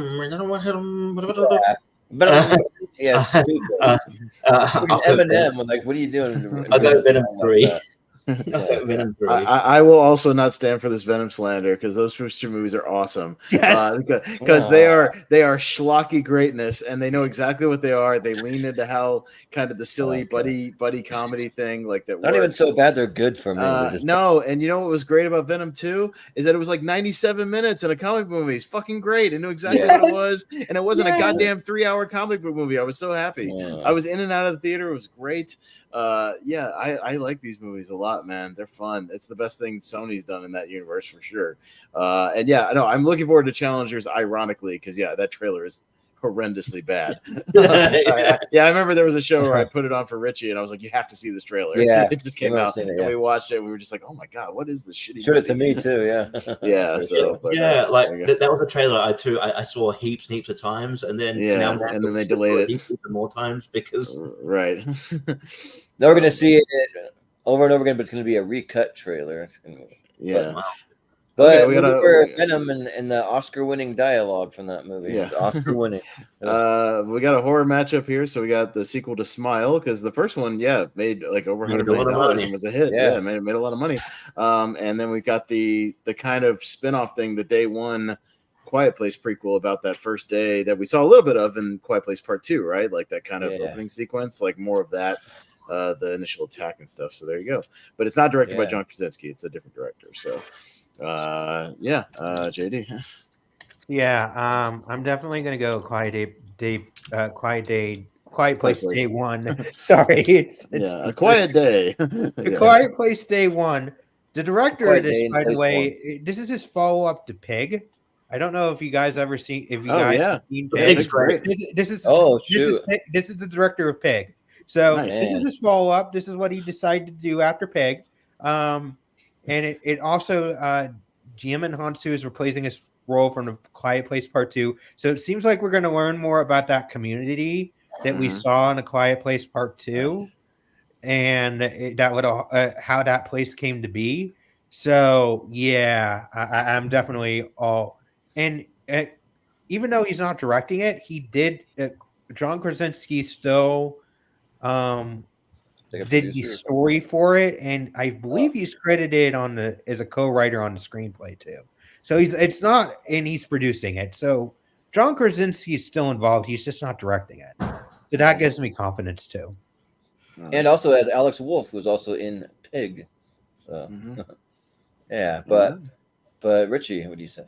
This is actually tough because I like both Quiet Place movies. And Day One, I think that's inevitable. You want to see, what happened to cause all this. But Smile was a surprise. And I kind of want to be back in this world to see a sequel. Yeah, it's tough. I'll even up, see how it goes. I'll go Smile too. Yeah. Austin. Yeah, I wouldn't mind either one of these going through. I'm looking forward to both of them. Yeah, because Smile was a nice surprise. I liked it, and but them doing Quiet Place stuff and just I'm okay with them doing a spinoff of like how the craziness started and a little bit more of like the invasion and how people kind of survived or fought back a little bit, whatever. So I'm okay with exploring more of that world. So I'll go with the Quiet Place movie. Yeah, if I had control of the stream, I could play my Sosie Bacon clip from the first one where she was on Rick Glassman's podcast and doing like an ad for his merch, and then just her like in the bathroom and one part of her sitting on the toilet, and then she comes out and she's like, hi, my name is Sosie Bacon, and I take huge shits, and just walks out of there. but Smile, that was a big surprise. I thought that was really, really good and really creepy, and but I mean, A Quiet Place Day One, that's my top 10 most anticipated movies of the year, just because I mean I love the vibe of the first one, and then you're like throwing in people like I already mentioned Alex Wolff, but then Lupita Nyong'o I think would be great for that, and you mentioned this director of Pig, which like Pig is like an infamous thing where like I didn't know what it was. And so I was like fighting against it during a whole entire tournament. Like no one's heard of this stupid movie Pig that sounds dumb. And then dumb Nicolas Cage Pig movie. Like what is this? That's what I'm voting One for. of the most emotional movies of And I went and that saw year. it. Like I saw it afterwards, and I quickly changed my tune. I'm like, guys, I'm sorry, this movie's incredible. Like I apologize fully. So I'll go with The Quiet Place Day One. All right, there we go. All right, and that's it. All right, we're finally done. Okay, finally got everything. Right. So we'll pick it up now. JD, how this works is we'll go like speed round style, just basically 10 seconds to less. Just basically I'll present the two. Gotcha. Just give me a vote. Since we've already kind of talked about all these. Yep. And we'll see what makes both the Elite Eight, which we'll do a poll for, and then just see which one wins the tournament, which will get added to the overall. We have a whole running thing of all the previous winners, so it'll definitely get added to that. It counts. So we'll see which one does that. Yeah, once we reach a certain amount of unique winners, we're going to do a 3-part tournament series. So. Yeah, that's we're going to lead up to episode 200 and do the first 128 winners. So that's going to be fun when we get there. Yeah. Which we're almost there. This is episode 188, so we'll get there soon. Nice. So we'll start with Richie, Lisa Frankenstein, Mickey 17. God, I was hoping I wasn't first. These both have good casts. Mickey 17. Yeah, I'll also go Mickey 17. Yeah, I'll go Mickey 17 for sure. JD? JD. Not that my vote matters, but I'll go Mickey 17 also. Yeah. Well, it does matter because it's a clean sweep. Yeah. I mean, your vote always matters. It's fine. Yeah. So Saw 11 and Godzilla Kong. Me, oddly enough, because I haven't been into these MonsterVerse enough, I'll go Saw 11 on this one. Yeah. I'll go Godzilla versus Kong. Okay. I will go Godzilla versus Godzilla Kong. Sorry, was I next? Yeah. Richie. It's going to be a tie because Thor 11. Well, Richie, you got the tiebreaker. So Thor 11. So 11. All right, okay. there you go. Ghostbusters and Horror Scope. All right, Ghostbusters wins. Yeah. All right. Yeah, I agree. All right. Planet of the Apes and Sonic 3. Jordan.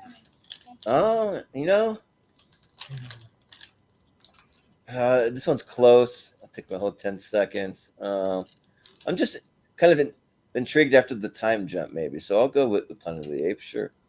Okay. JD. Planet of the Apes. Richie. Apes. Yeah, I'll also go with Apes. All right. People might be more excited for Sonic 3 if it had Jim Carrey again. So maybe. I know, yeah, if it had him. Yeah, right. Gladiator 2 and Inside Out 2, Battle of the Sequels. JD. Inside Out 2. Okay, Richie.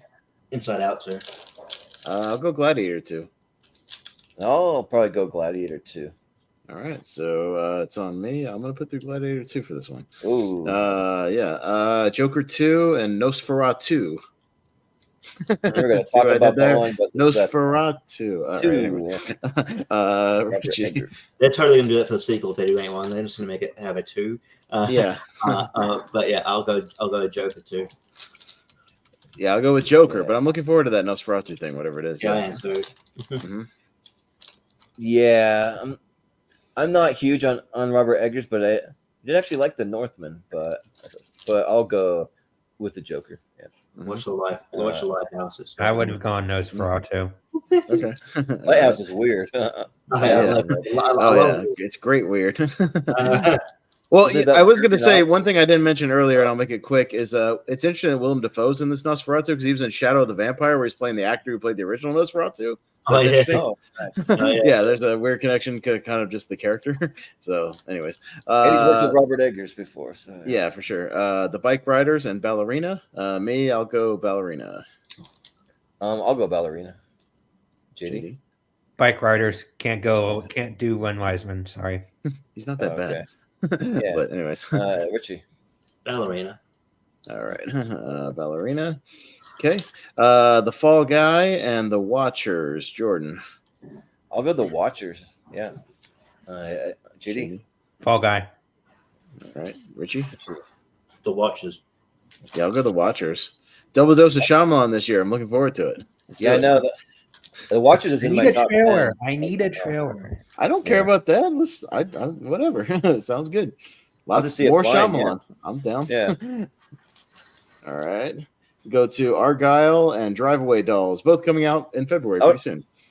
I would actually rather see the Watchers without a trailer, so you know, like knowing Don't as know what little it as is. possible. Yeah. Yeah. All right. So JD. Drive Away Dolls. Okay. Richard. Richie. Argyle. I'll go Argyle because despite the trailer thing, it'll probably be good. Well, I'll go Drive Away Dolls. Like I think the vibe of that looks cool. So All right. So Jordan, you got the tiebreaker. yeah, I'll probably stick with Drive Away Dolls. Yeah. Okay. All right. The Amateur and Furiosa. Just put Furiosa. Furiosa. Yeah, right. All right. Yeah, we don't know sounds anything good. about that. Alto Knights and Deadpool 3. Richie. This is tougher than you think, but I'll just because I know more about it, I'll go Deadpool 3. But Alternate intrigues me. Yeah, I'm the same thing as Richie, but I'm intrigued by Alto Knights, but I'll say Deadpool. Yeah, I'm a massive Deadpool fan, so yeah, it's my third movie of the. Well, I also have a feeling Deadpool is gonna really be the one to like lock in the X-Men shit, so we'll see what happens Yeah. there. Yeah, Right. Yeah, I'm intrigued about that. But yeah, JD. Yeah, not even close. Deadpool 3. Okay. Yeah. Also, I think that Deadpool 3 is going to be huge because there's not many superhero movies, so it's not like people are going to be too like over inundated with all these superhero movies. It'll just be like one or two this year. Yeah. Well, it's gonna be there's a lot of Sony superhero movies. There's just not any Marvel. Yeah, and few yeah, superhero like- movies. Yeah, there's some We of technically those, have 3 Sony movies on the docket, so yeah, it might be Sony'd out. But Ryan in the Dark and Roadhouse. Me, I'll go Roadhouse. Oh, you know what? I'll go Right in the Dark. Yeah. Okay. JD. I will go Orion in the Dark. Okay. Richie. Roadhouse. Yeah. Okay. So we're back down to JD for the tiebreaker. Orion in the Dark goes for him. All right. Yeah. Sounds good. Okay. We got If and Horizon, the Kevin Costner movie. Jordan. Oh, this is easy Horizon. I don't even care about If. It's like those trailers ruined it for me. Yeah. JD. I actually am going to go If because John Krasinski is a good director, despite the annoying scene. Yeah. Richie. If. Kevin Costner's a good director. Horizon. He is, yeah. So, but Richie, you got the tie.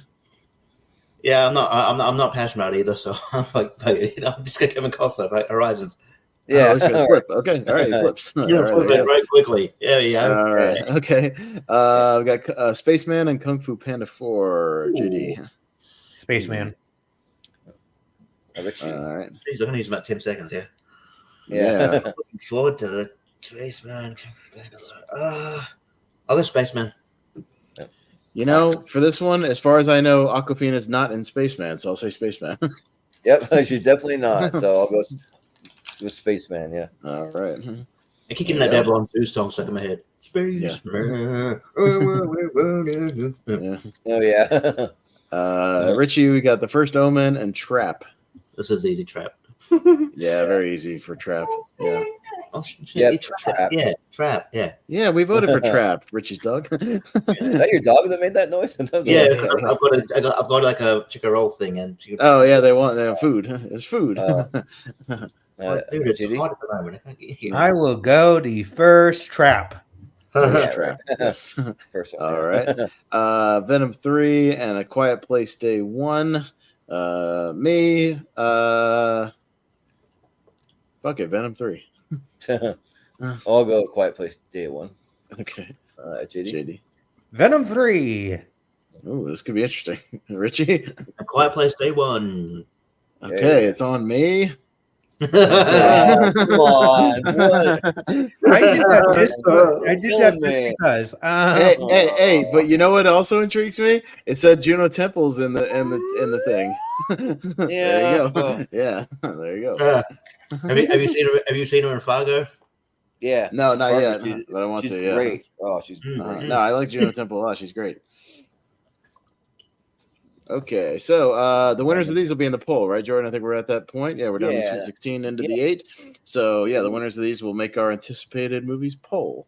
So we'll start with Jordan. We got Mickey 17 and Saw. Oh, my number one of the year versus my dead last of the year. Mickey 17. All right. JD. Mickey 17. Okay. Richie. I can't believe Saw 11 until last year. Saw 11. I'm just a Saw guy. I've only seen the first 2 and I quit there. Yeah, this is harder for a Saw fan than you might think. But it's Bong Joon-ho. Come on. Yeah, I know. The Well, stacked I'll cat. tell you what. It's not going to matter anyways, and you'll see why. I'll vote for Saw, but Jordan, you have the tiebreaker, so it doesn't matter. Mickey 17, yeah. Okay, so it doesn't matter, so it's fine. Glad I got so that tiebreaker. Give me 1 second. I gotta write these down. Finally, a tiebreaker that matters to me. Okay. Ghostbusters and Planet of the Apes, 2 franchise sequels. JD. Oof, that's tough. Kingdom of the Planet of the Apes. Okay. Richie, yeah. I'm gonna go Kingdom of the Planet of the Apes. It's been longer since we've been in that world, so I'm more intrigued to go back there and see what the I'm just going to go with the geek side of me and say Ghostbusters. And I'm way more of a Ghostbusters fan, and I thought the trailers looked really cool. And also, what you said when they're finally doing they're working with the old team and they're kind of like just helping them out, but then the new cast does the groundwork. So yeah. Okay. But we have another tie, so we go to JD. Back down to you. Kingdom of the Planet of the Apes. Okay. Explaining all that stuff. I know it is what it is. It's fine. But all right. Got Gladiator 2 and Joker 2. Richie. Joker 2. Austin. Yeah, I'll go with Joker also. Yeah, I'll go Joker Folie à Deux or whatever. Yeah. JD. I would have gone Gladiator too. Ooh. Okay. Yeah. All right. But it'll be Joker. Yep. Okay. So Joker. Oh, JD, you voted on your tie, right? Okay. I was just updating my tie thing. It's going Yeah, quickly. I did. Yeah. Kingdom. Gotcha. I make sure my tie thing is accurate for when we get to them. All right. So we got Ballerina and the Watchers. Me. Ooh, fudge. This is low key difficult.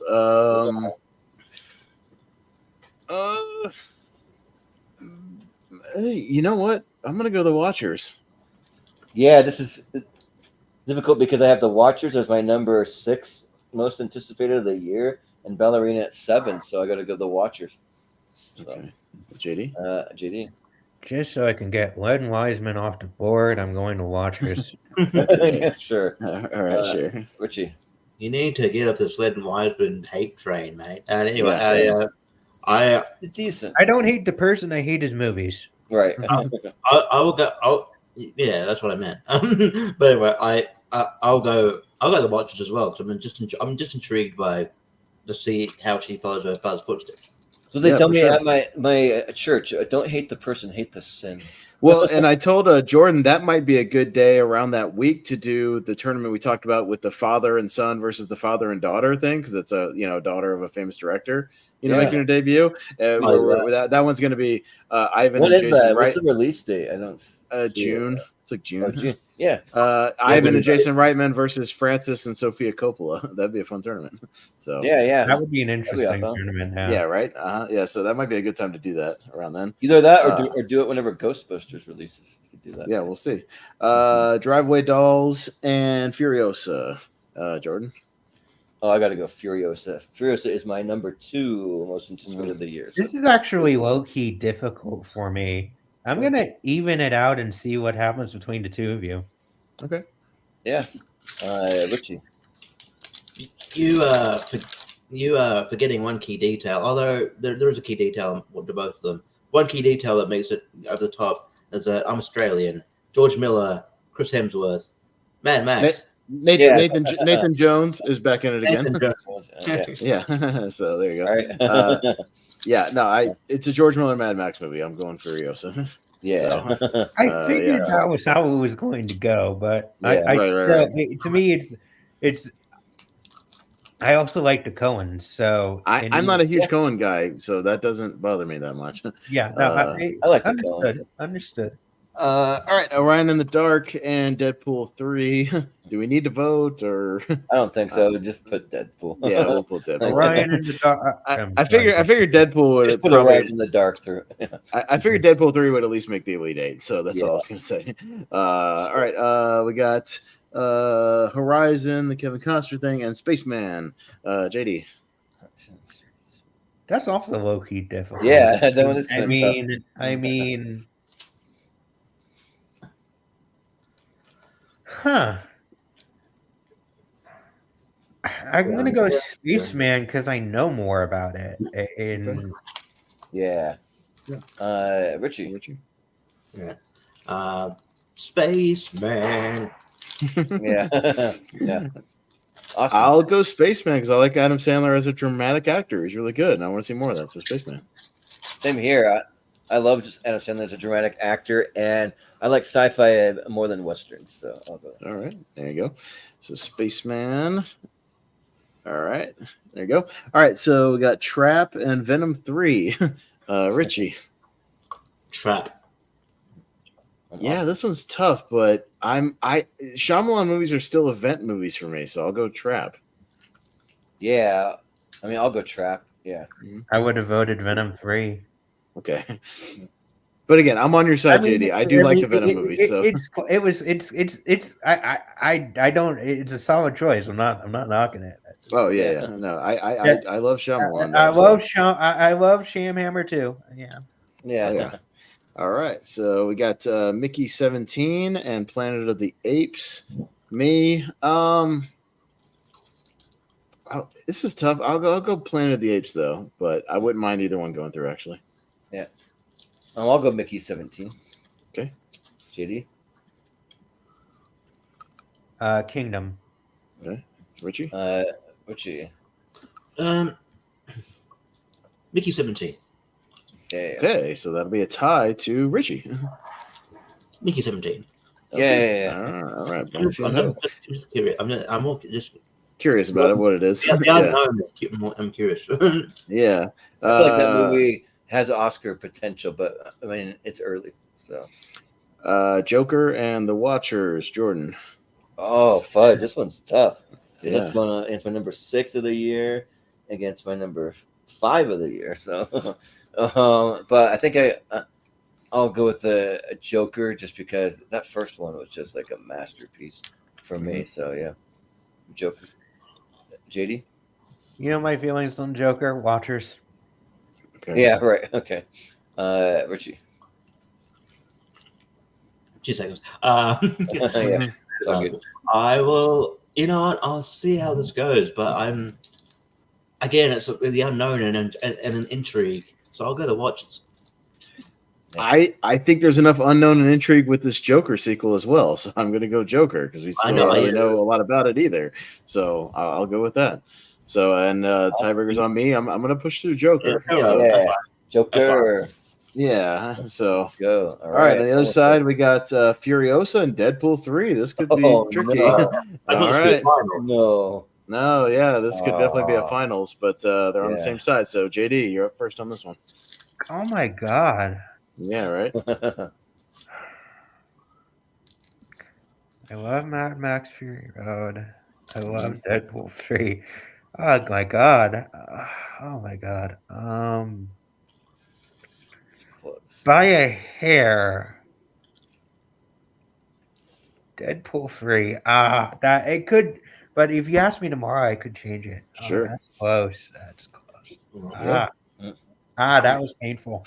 Man, it won't mean much tomorrow because I'm not doing it. But yeah, I'm going to go by a hair Furiosa because I like Mad Max Fury Road better than Deadpool 2, so I'm more excited, to do it for that. The prequel. Well, I'm on the same train as Richie. I'm going to go Furiosa.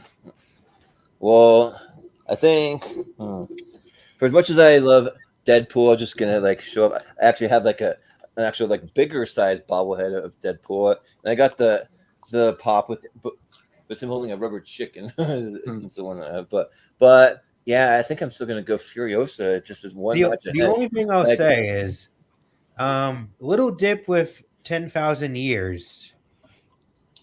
Little bit of the dip with George Miller in 10,000 years. Does that mean anything to you, Jordan? Well, yeah, but I think he hits when he makes a Mad Max movie, so that's why I'm fine with it. Wait, okay, no. I'm playing devil's. He's talking about that movie he made with Idris Elba Genie movie. Yeah, movie. That was a George Miller movie. Yeah, and I don't dislike that movie, by the way, but it was a dip. Yeah, but that's why he's going back to Mad Max, so it's fine. All right, you got Spaceman and Trap. All right. Okay. All right. So make sure you jot these down, Jordan, for our 2020s one-word title movies that we'll get to in about 7 years. Yeah. Right. Yeah. So Richie. Yeah. This is All tough. Furiosa. This is tough. Had Watchers gone through, it would have been intrigued for a Shyamalan versus maybe try to get a Shyamalan versus Shyamalan in there. But it's gone, so I'll go Spaceman. Well, technically, isn't Furiosa called Furiosa, a Mad Max saga or something stupid like that? One of those dumb titles again. Yeah, it's another one where they assume the audience is stupid and they're not going to know what it is. I'm going to go Trap. I'll go Spaceman. Yeah. JD? I'll go Trap. Okay, so we have a tie, and it's put Jordan. I'm just a little more intrigued with Spaceman, but it is close. But I just don't really know enough about Trap. But that might be a good thing that I don't know that much about it. All right. So our final four, we're getting into it. I'm up first on left side. We'll start with Joker 2 and Mickey 17. Again, this is a toss-up, but I'll go with Joker. But I wouldn't mind any of these going through, actually. Yeah, this one's really close, but I mean, I just really like Bong Joon-ho as a director, and I dig that cast with Robert Pattinson. He's killing it lately. So yeah, and and then throw in Mark Ruffalo and Toni Collette. So I'll go Mickey 17. JD. Mickey 17. All right, Richie. Yep. But just quietly, I just realized what Malcolm left off here. I think he left Mean Girls off here because it's coming out, which is also a musical that they're hiding. But anyway, I was also surprised not to see Civil War on here. That's from the new album. Oh yeah, Civil War. We should have had that on there. That's a good point. But yeah, I'll go Joker too.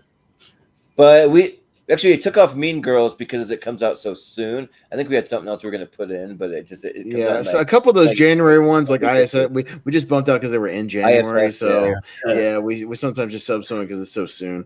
All right, but anyways, we have a tie and we're back down to JD. Mickey 17. Get Joker out of here. Civil War actually looks really good. I wouldn't mind having that on. The most fictional thing about Civil War, though, is they say that Texas and California are teaming up in that movie. Bullshit. Shit. Maybe they explain it well in the movie. They better have a damn good explanation because that makes no goddamn sense. I agree with you. A super blue state versus super red state. Yeah, no fucking way. Texas is all about like, don't you Californians come and move into Texas or fuck all that. Yeah, I don't believe that. Texas wouldn't team up with anybody. They think they're their own country. Yeah, they would be their own entity. No, I agreed. California is super liberal. There was no way they would. Yeah, there's no fucking way. I don't know. Maybe they'll explain it, I guess. All right, so we got Furiosa and Spaceman on the other side, Jordan. Furiosa. Yeah. Okay. JD. Furiosa. Richie. Furiosa. Yeah, I'll go Furiosa. Huh? Yeah, my number one and my number two. Oh, boy. Yeah, there you go. All right, let's zoom it on in, and we'll get to the finish here. Mickey 17. Not our longest episode, though, by a mile. We've had 5-hour episodes before. Yeah. So not quite, but we sped it up. But, so it comes down to the Bong Joon-ho movie, Mickey 17, and George Miller's Furiosa. So, let's go around the horn. Back down to the bottom with JD. What you got? Furiosa. Okay. Richie. Furiosa. Yeah, it's him going back to Mad Max. I got to go Furiosa, Jordan. I'm sorry. Like I'm not mad about it. I would go with Mickey 17 just because I'm more intrigued about what Bong Joon-ho can do next because his things are so different. Whereas like Furiosa is gonna be like pretty similar to Fury Road. It just like set in like I don't know like 30 years earlier or whatever. So yeah. All right, well, there we go. Furiosa has won our most anticipated of 2024 tournament. There you go. Nice. So, I think there's more to look forward to than people think in 2024. When you actually look at it, look at some of the smaller movies we talked about here, maybe there'll be a couple of bombs or whatnot or letdowns. But again, I think we'll also get a lot of movies we haven't even heard of yet, little smaller movies that will get released, and maybe it'll be nice surprises like some of the ones this year. So we'll see. And there'll be some Netflix and there'll be some other Netflix and Amazon movies and stuff that will go to theater. They'll go now. Like, oh shit, okay, I'll check that out. So, like I said, and I'm always looking for those foreign films that are nice surprises. So you could definitely get more of those this year. So well, interesting. Just wait until 2025. I think 2025 is going to be a banger of a year. I think that's 2025 is going to have way too many superhero movies. Yeah, right. You have a lot of superhero movies, but I think it'll have some other stuff that have gotten pushed. But it'll have an insane amount of. That's one where we're going to have a tough time narrowing that down to 64 because there'll be so many damn movies that got done. Superman Legacy comes out then and a few other things. Yeah, there'll be a lot. Yeah, so but yeah, guys. This was a lot of fun. This is one of my favorite shows of the year. One of my most anticipated, and I kind of like to say. But I definitely want to get this one out before the end of the year, and then we'll be doing our best of 2023, kind of near the end of January, because just give us some time to watch a few stragglers that we haven't seen yet. So while everyone else is already putting theirs out, wonderful. I can't wait because this director makes such a great movie that I just saw today. I can't wait for Paddington 3. He's wanted to talk to you about that before I go. Oh, he just saw today, Jesus. He's actually not directing. He's not directing Paddington 3. He did Wonka. I don't give a fuck about Paddington in general, so whatever. Yeah. Y'all can have that shit. I don't either. Yeah, I don't know. but yeah, like. Do have a question about movie for you off air, but we'll talk off air about it. I'm not going to bog everybody down with that. Yeah, right. So that was a lot of fun. So we'll just do some quick plugs. We'll tell you what we have coming up next. I'll get to like my plugs in a minute. I'm gonna mention some related stuff, but I'll do it when it's my turn. So yeah, we'll just start with JD. Where can we find you? What do you have going on? I'm at JD Domash. That is my social handle. I just, I'm just around, I guess, on other people's things. I'm occasionally compete in trivia. I do Marvel trivia at the Dill Pickle Network. I do singles. I do some. I'm occasionally on Jack of all trades, doing Inner Geekdom. Yeah, just find me around over there. Yeah, nice. Sounds good. Yeah, Richie, where can we find you? You can find me getting annoyed at my dog for walking outside in the middle, when it's raining in the middle of the storm, and then jumping on my bed upside down. And that's annoying. But yeah. But other than that, you can find me. Tournament fights, tier rank, Lonely Marks. Next Lonely Marks we'll be doing the year end. It'll be 2024. We're doing the year end awards. That should be fun. We have a full panel, hopefully, and should be fun. And at some point too, me and Austin and probably JPO. And we'll be doing our worst of. So I'm just filling in some gaps. I'm torturing myself watching some movies that were. Yeah, don't worry, Chris. Wonka's gonna make a 2023 list for me. I just won't tell you which one. It won't be that one, maybe. So yeah, I'm just leaving it at that. It's not that bad. I didn't talk off air. Fucking talk off air. Jesus Christ. We'll talk off air. I'm not gonna. We've already gone long enough. We'll talk off air. Yeah, we'll talk off air. Let's talk off air. It's like Austin just texting me saying, "I hate this. I hate this. I hate this." I was doing the same thing to Richie. Yeah, same thing. Yeah.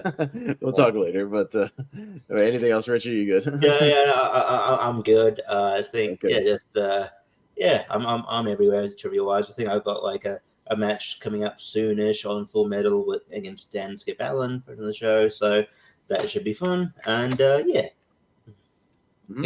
sounds good. Austin, what do you have going on? Yeah, no, I mean, I'm mostly just doing movie hero stuff for the next couple of weeks. I'll be doing some horror trivia on John Marr's channel, but I think he pre-tapes those, so I'll let you know when they come out.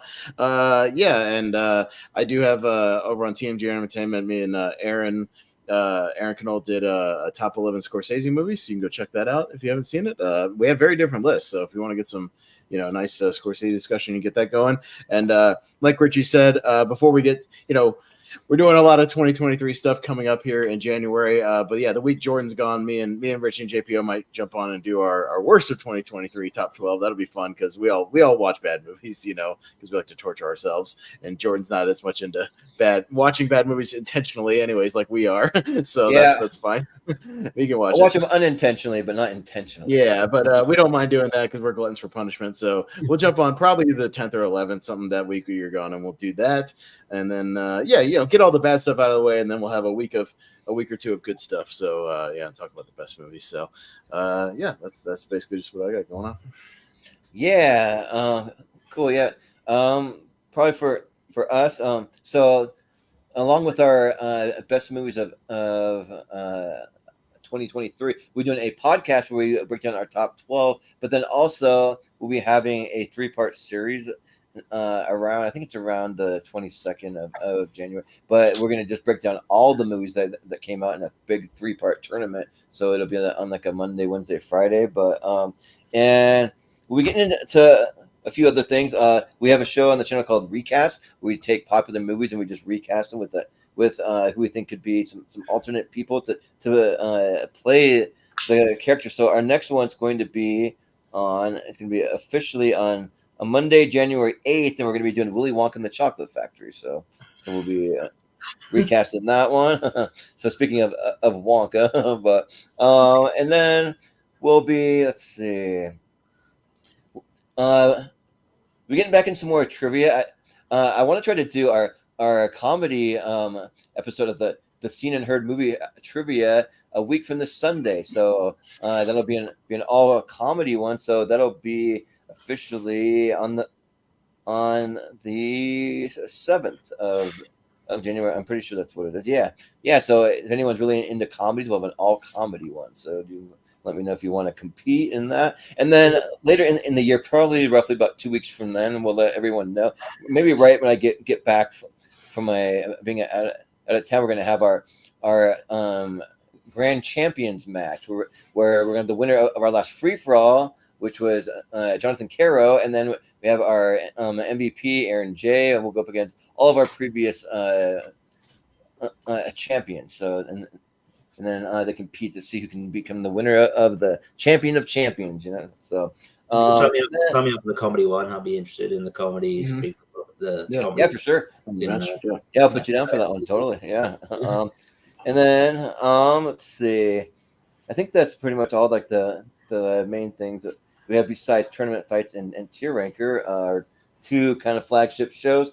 We'll be doing next up. We'll be doing the next in our ladder series. We've been working our way down the ladder, so we're at Best Movies of 2005. So that'll actually be starting on a Tuesday because Monday will be New Year's Day. So we can let you guys have the day off. You want to go see the mystery movie, you want to go do all that stuff, you can do it then. And then we'll be back Tuesday, Wednesday, and Friday of that week for Best of 2005.